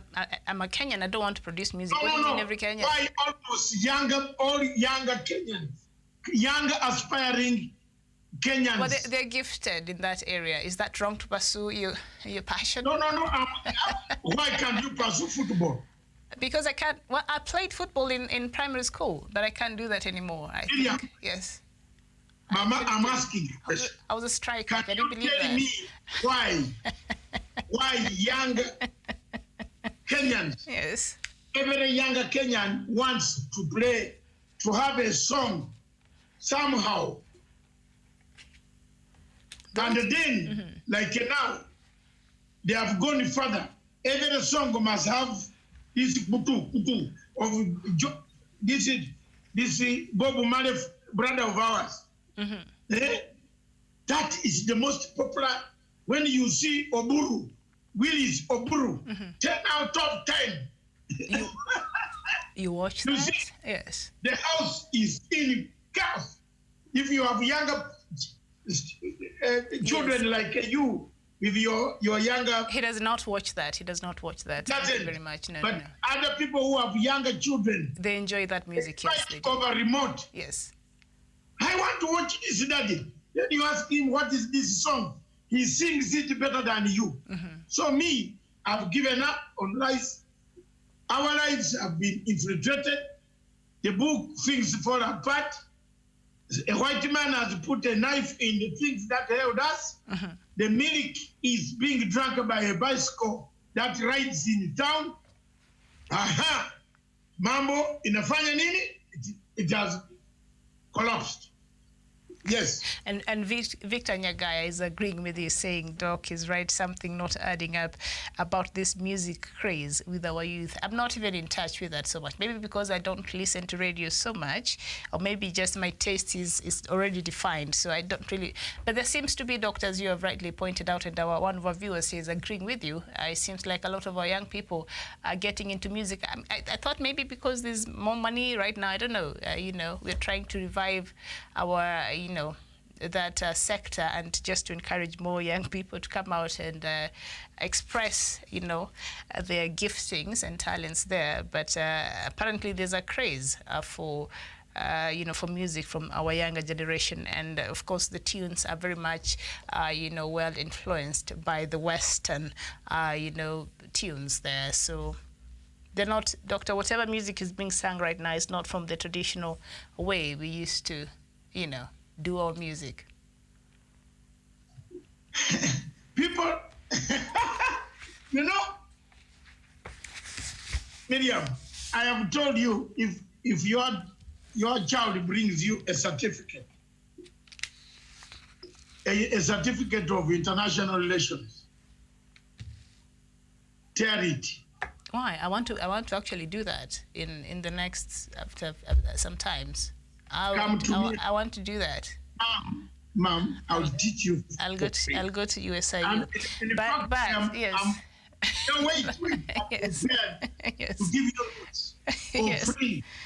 For every 1 hour for free. You will go and write the exam. You will pass very highly. There is nothing, as long as you have one doctrine, the doctrine of permanent interest for permanent friendship. If you have that, the teacher will not ask you many questions. All right. What is international relations?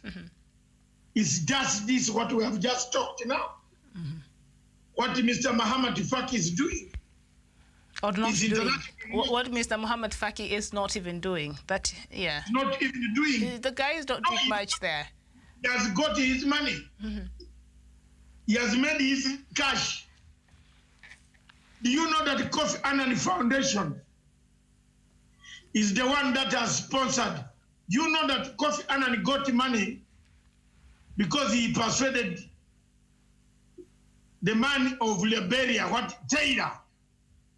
He was able to persuade Taylor to surrender, and he got, you know how much? He was paid over $200 million into his account. I'll show you the records. You know me with records. They surrendered with Obasanjo. You know, wherever Obasanjo would go, Kofi Annan will be there. You not see that? They are always like this. Twin brothers of money. Obasanjo is hungry for money. You know, Obasanjo cannot even be chosen. You think he's not able to speak? People have now, they are fed up when they hear that Obasanjo is going to speak. Nobody will like to switch on his radio because he has got very dubious manners on money. But the people are going to tune in to Kaunda in a few minutes. That's why I made my speech, to have an impact that Africans can continue to fire them questions on Zoom. I believe President Uhuru Kenyatta will also be attending the conference right from his Zoom place. From State House. Good luck, Your Excellency. And Doctor, there's a matter here that, yeah.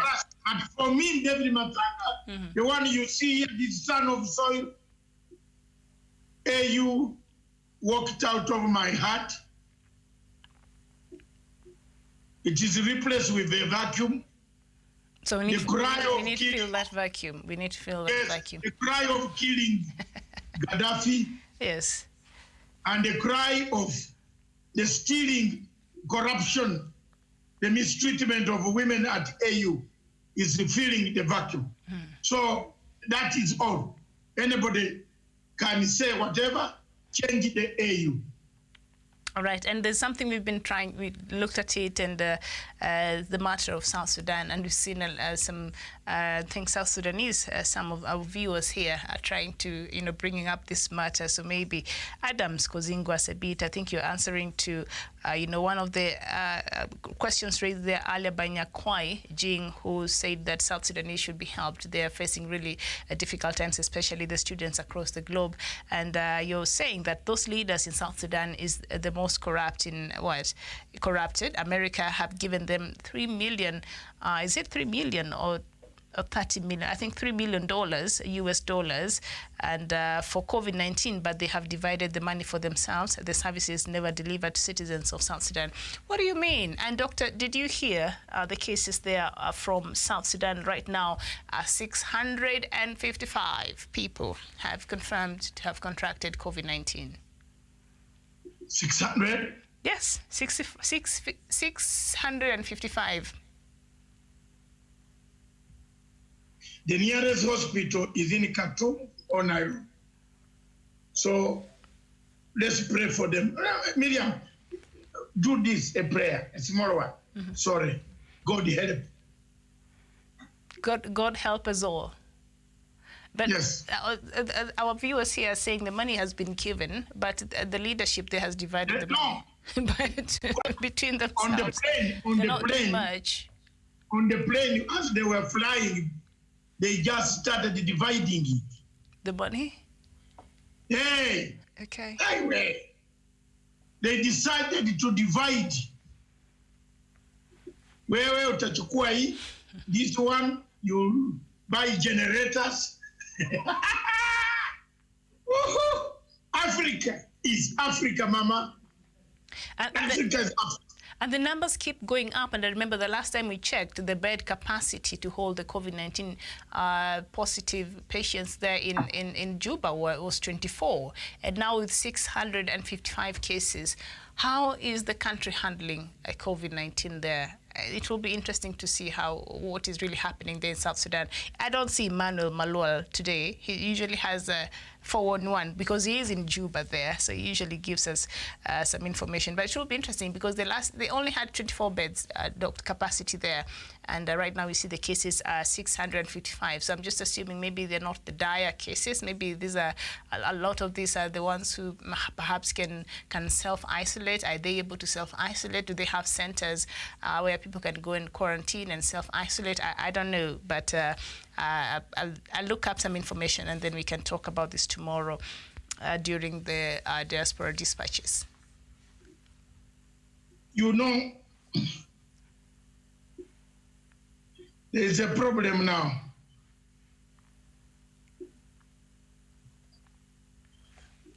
Zambia, Zimbabwe, Uganda is not a public holiday. Kenya is a public holiday by design because Eid Mubarak was on Sunday. Because if it had not been Eid Mubarak, Kenya would not celebrate Africa Day. You know that? No, but but Africa Day has nothing to do with Eid Mubarak. They're just coinciding. That's why I'm saying it is a coincidence. It is a coincidence, yes. Yeah, because if it was like those days, people would have come to work. Yes. No, Africa Day people, because it is celebrated yearly. People don't take it's not a public holiday, but we just commemorate. Nobody knows. Yes. Nobody has picked the value. Now it is becoming apparent that France is going to divide us in Mogadishu, where we have Kenyan troops who must fight to come back. If there was a fight, they must pass through that fight to arrive back here. It's when people are beginning to see the truth. When people are beginning to see what Matanga has been saying. Yes. But, yeah, Doctor, I am happy with that, Miriam. Yes. It is when you are touched that France has come to disrupt your foreign policy in Mogadishu. It is killing us. It is bringing us pressure. They are paying for this case in ICJ. They have already placed that. I've knocked that Simoloka guy. He's gone. Now, there is another one they want to put there as a chairperson. I received that information on Friday. I'm going for that one because I know what he has done. Yes. Until you are touched is when you react. Doctor, and I know you've been fighting so hard, especially those international bodies like the ICC, the ICJ, because you strongly believe that Africa problem should be having an Africa solution. But now listen, Benin and Ivory Coast became the third and fourth countries to withdraw their declaration under Article 34 of the Protocol to the Africa Charter on Human and People's Rights on the establishment of the African Court on Human and People's Rights, AFCHPR. Benin announced an end to individual and NGO direct access to the court on March 16th, while Ivory Coast did the same on April 21st. Benin's decision came days after AFCHPR issued provision measures ordering both states to avoid the exclusion of opposition candidates from upcoming elections. However, Benin authorities said the country communicated its withdrawal on March 16th, way before the court's decision was made. Ivory Coast, on the other hand, announced that it was withdrawing from the court in April after the tribunal ordered the government to suspend an arrest warrant to Guillermo Soro, former prime minister, between April 2007 and March 2020. So as much as you're trying to build strong institutions here in Africa that can hold our people accountable instead of exporting our people to the ICC and ICJ, but down here in this continent, the African Court on Human and People's Rights, Doctor, we are fighting it. We don't want to respect its decision. We don't want to. How can we find our own solutions when we have no respect for institutions? Miriam. We are fighting our own. I want to tell you, that is the problem. Have you seen, do you know why Ivory Coast, Cote d'Ivoire, and Benin are withdrawing? soon Uganda will withdraw. And why? You know why? But they are going to squeeze that Bob Wine. And then the African Court of Human Rights will complain about it, and Uganda will withdraw. So we don't want accountability. So we're here saying we don't want our people going to the ICC. We don't want our cases to go to the ICJ. We just want somebody who will batter us here, where we can deal with the truth. Yeah. The most important thing that is happening is that countries like Ivory Coast will withdraw because Ouattara will be put in jail. Mr. Ouattara will be in jail. Mr. Ouattara, yes. Ouattara, they call him Ouattara. It's Ouattara. Wow. That those Bukinabis. Yes, Bukinabis, yes. Bukinabis. They are called Ouattara. Ouattara. Ouagadougou Ouattara. No, he's from Burkina Faso. Yes. He has gone to rule another country across. Yes. He doesn't want to be.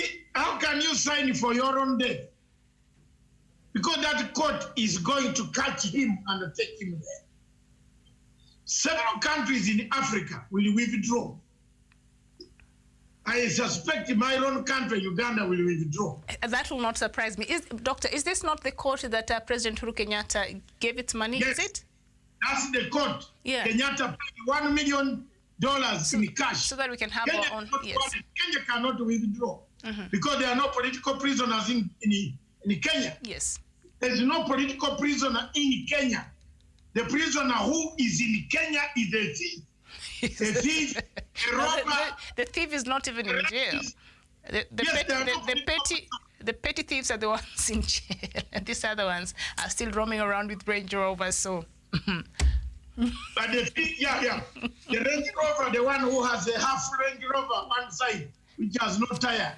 Yeah. So doctor, so if so many years later in Africa and we claim independence and we are sovereign states in this continent and we rubbish institutions that we form ourselves to be able to hold us to account, to be able to charter us, to find solutions here in Africa to the African problem, and yet we come in and we see if a country, the same institution that they ratified and they agree with and they're part of, it comes out and says whatever you're doing is wrong. Now we are pulling out. We don't want to be told that we are wrong.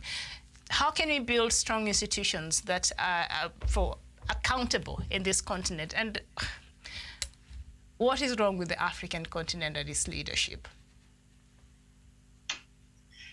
What's wrong with the African continent and its leadership? It's exhausting. Yeah. Not even exhausting. Yes. It is very simple. It's tedious. The Africa you see is the Africa that you see in Kenya. If you start talking too much in Kenya, they label you. Miriam, you are liked because you are humble, but start criticizing somebody in here. Everybody will now say, this man wants to bring us chaos. This man wants to bring us problems. Or why is he talking like that? Yeah. And that's where we begin. Unlike the Bazungu. The Bazungu don't like a silent man. In fact, if you went to Britain and said, you are silent at the beginning at the airport, they will not welcome you. Naona, they will not welcome you, Miriam. So if you say that I'm coming in, but I am going to be like this. Yeah, I like minding my business, really, so they will not welcome me, definitely. Then you go back home. I'm good here. But I just need food security in this country, then I will not have to, I will not have to leave. I'll go to Uganda and Tanzania now that things are well in the border, so I'm good. I'll just rotate. Nyagaya wants you to pass that. The email. That. Victor Nyagaya. Thank you so much. Pass that thing to me. So, doctor, yesterday, to pass that Tell Steve email. to send. Yeah, Steve will get that email address and he will pass it. So he says that he admires your personality and he sees that he has so much that you can share together. And thank you so much, Victor, and we appreciate your participation on today's show. So yesterday, Doctor, we were here on Africa Showdown and we were looking at Zimbabwe and some of the sanctions that were lifted against two banks in Zimbabwe, perhaps that signaled maybe a ray of hope for Zimbabwe, so that other sanctions could be completely lifted. That will take a while, but perhaps it will get there. But now, as we speak, Zimbabwe might be getting itself back to the same problem that is causing it the same problem it has, because a court in Zimbabwe has jailed two journalists who were charged with breaking the country's COVID-19 lockdown regulations. Rights lawyers say the arrest confirmed their fears that freedom of press in Zimbabwe remains in dire jeopardy.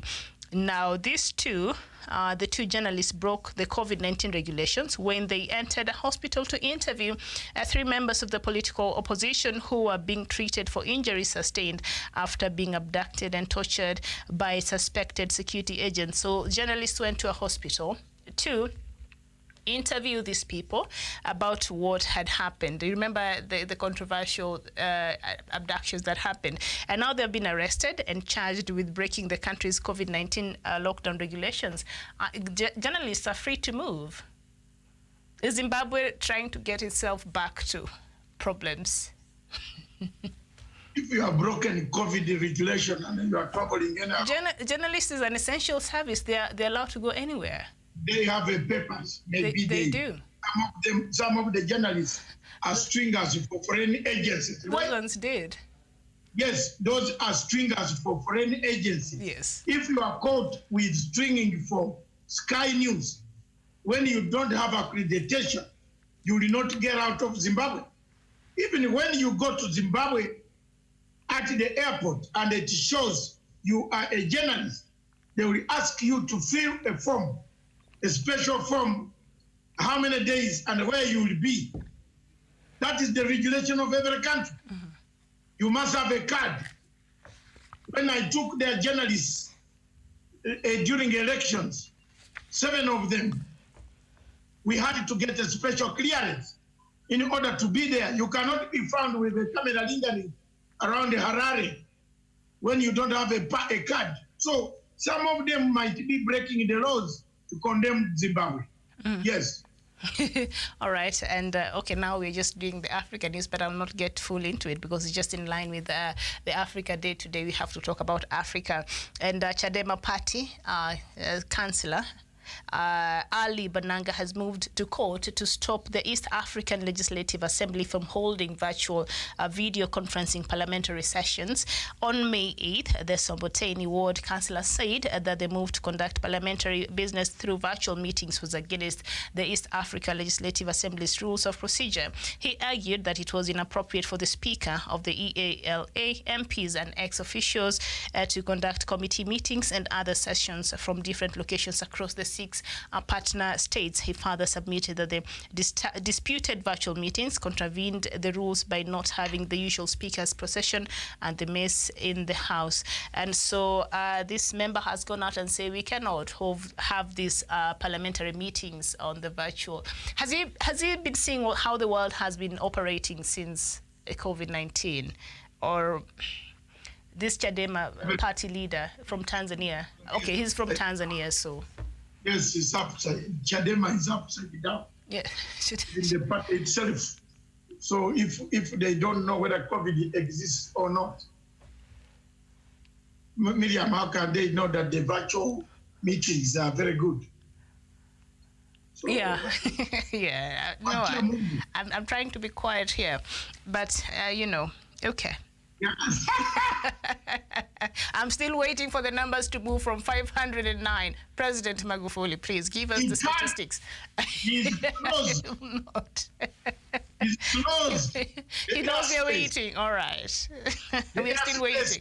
Mm-hmm. You will not hear any update on Tanzania. Okay. So at the moment, we don't know how many are dying, mm-hmm. how many will die, how many are healing. There you are. But it's one of our countries in East Africa, especially for me. I have Tanzania at heart. Me too. I don't want to have any Tanzania. All right, and I'll visit Tanzania after this COVID-19 is over. Now, the Office of the President of South Sudan has confirmed receiving the Japanese-made card that reportedly keeps the virus away from the president and some of his ministers. Doctor, you were sharing this good news yesterday. And the unproven virus prevention card. What? Virus prevention card, known as virus shutout. Purportedly kills viruses before you inhale it. Doctor, you broke this news yesterday. It is said to contain chlorine dioxide generating agents such as sodium chlorate and natural zeolite. According to Japanese companies, the card and a MAT release a low concentration of airborne chlorine dioxide to eliminate germs and viruses in the surrounding areas. Why are Japan not using? I need to see Japan numbers now and see how this virus shutout has been working for them. I told you yesterday. South Sudanese are the guinea pigs. I told you yesterday that something is strange enough. That's a bad joke. Yes. Even there is something I've sent for you. Show us the founding fathers. I've sent it on your. Yeah, you can see it there. Bring. And I'm very happy. Hallelujah. Very happy. One of the founding fathers is my mentor. You will see there. One of the founding fathers of African Union is my mentor. Is the man I worked for. I'm very happy. So African, I'm very happy with my African attire. This is Kitenge. And the one man who gave me this, Miriam, we can't go without me mentioning this. You see, this is African Union badge. That was given to me by the chairperson of African Union, then General Bashir. I thank you very much. Even my badge is somewhere behind here. I thank you. But I want you to see the picture there.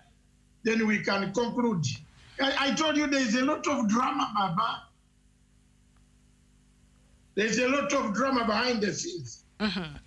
So now, yeah, Doctor, the question I was asking before you came in with we're waiting for the for that picture to be brought in here. They have to standardize it before they edit it and before they're able to put it up there. Yesterday, while we were talking, you brought in some information about this card from Japan, and right now the Office of the President of South Sudan has confirmed to have received this Japanese-made card that reportedly keeps the virus away, and the card is called Virus Shut Out. And I was just wondering, Japan, why is it not using? And I asked for the numbers here, and one of our very good viewers here, Sidonio Givandas, thank you, you're very resourceful. He went and he posted the numbers in Japan. Right now, confirmed cases is 16,569. Recoveries is 13,244, and the death toll there is 825. So this virus shut out prevention card. You can see Japan, yes. The numbers I'm showing you of African Union. Yes, the founders. And among number 7 is Dr. Milton Obote. Mm-hmm. He's the one who made my mouth and me, not produced me, but made me to be what I am from 1960s. Go ye, sleep well, Daddy. Sleep well, the giant of Uganda. Go ye. I'll never leave my party. Don't bury me in any colors. Bury me under the colors that Bob Wine has stolen from us. Go ye. Number 7. That's why I followed him. I am there. Look at more are coming. Number 1 is Ahmed Baba Tafa Baleo, assassinated by Aronzi. Angalia hiyo. That history, students, number 1, that man was assassinated. killed. From that day, Nigeria has never been Nigeria. Now, Japan has lifted the state of emergency. You can see President Ahijo. You can see Banda, Kamusi Banda. There are more.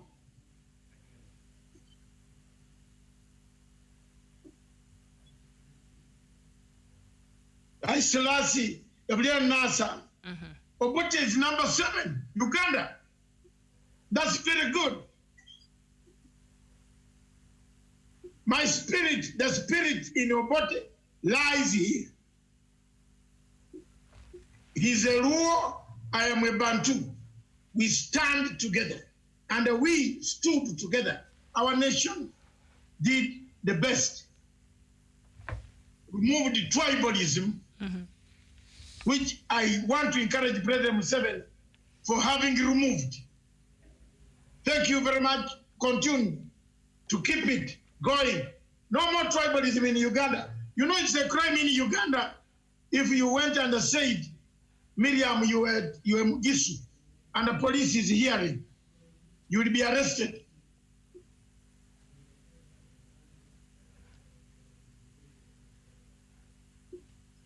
"58 officials of the government of South Sudan are COVID-19. Cabinet yote kwisha. Sasa tuko na shida."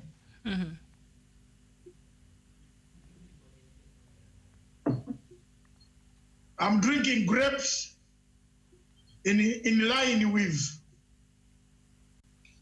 the solution COVID-19 around there.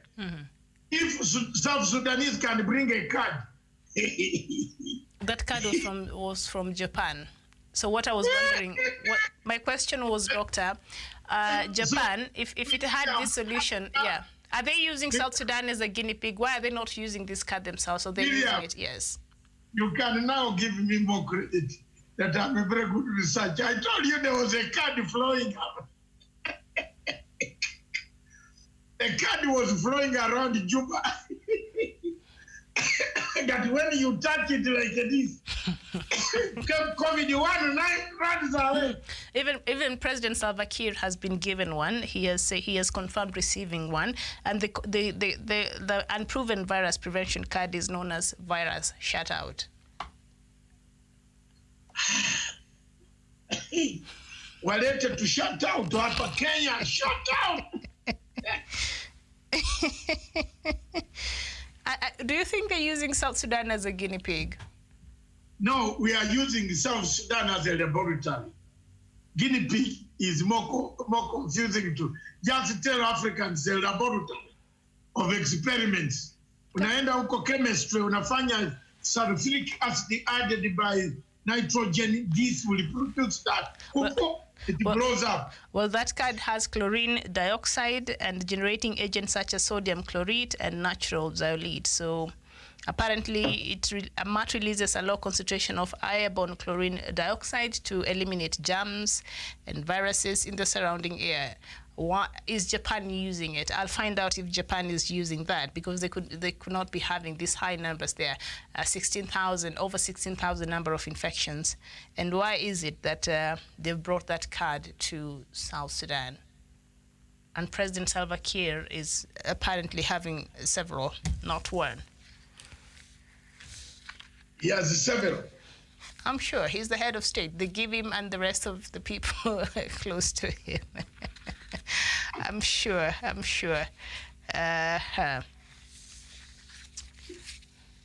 All right, and in Cameroon, the leader of the Cameroon Renaissance Movement, Professor Maurice Kamto, has warned a mutual succession at the head of the country will not be accepted by Cameroonians.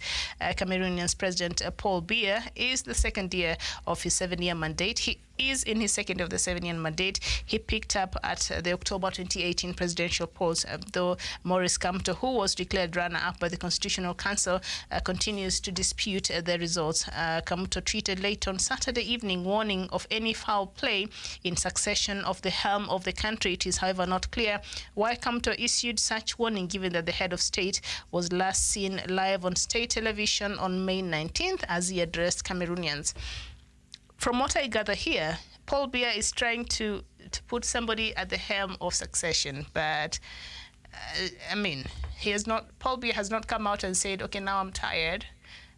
Because of old age, I need to retire, like the Prime Minister of Lesotho tried to pretend there, Mr. Thomas Tambane, who will be now facing the law for the murder of his ex-wife. Yeah, so anyway, Doctor, I think we're done for today. The African, yes, the African Day. Miriam, we have a problem. And that problem is will be seen in Cameroon very shortly. The United Nations Security Council has taken the matter. Americans are pushing it for decisions to be made. It will not be long before we arrive in Jerusalem. Thank you. All right, thank you so much, and thank you to our viewers. Today is African Day. African Day. I know we are not familiar with this day, but we should start celebrating more of this day. I'm sure as much as there are a lot of things that are not right about this continent, but also there are a lot of things that we can and should celebrate about being Africans and being in this very wonderful and great continent. So the 25th of May is celebrated annually everywhere in African continent as Unity, or as Africa Day, to commemorate the day on which the Organization of African Unity was founded in Addis Ababa, Ethiopia in 1963 by 32 sovereign states. And we've seen earlier there, we shared the founders, the heads of state who were part of the founders of the Organization of African Unity, which in 2002 was changed to African Union. All right. So thank you so much for your company. Thank you so much for your contribution. We'll see you tomorrow. Thank you very much. I've done my best. I wish Africa the greatest. I hope one day it will rise and shine again from the ashes. Ciao.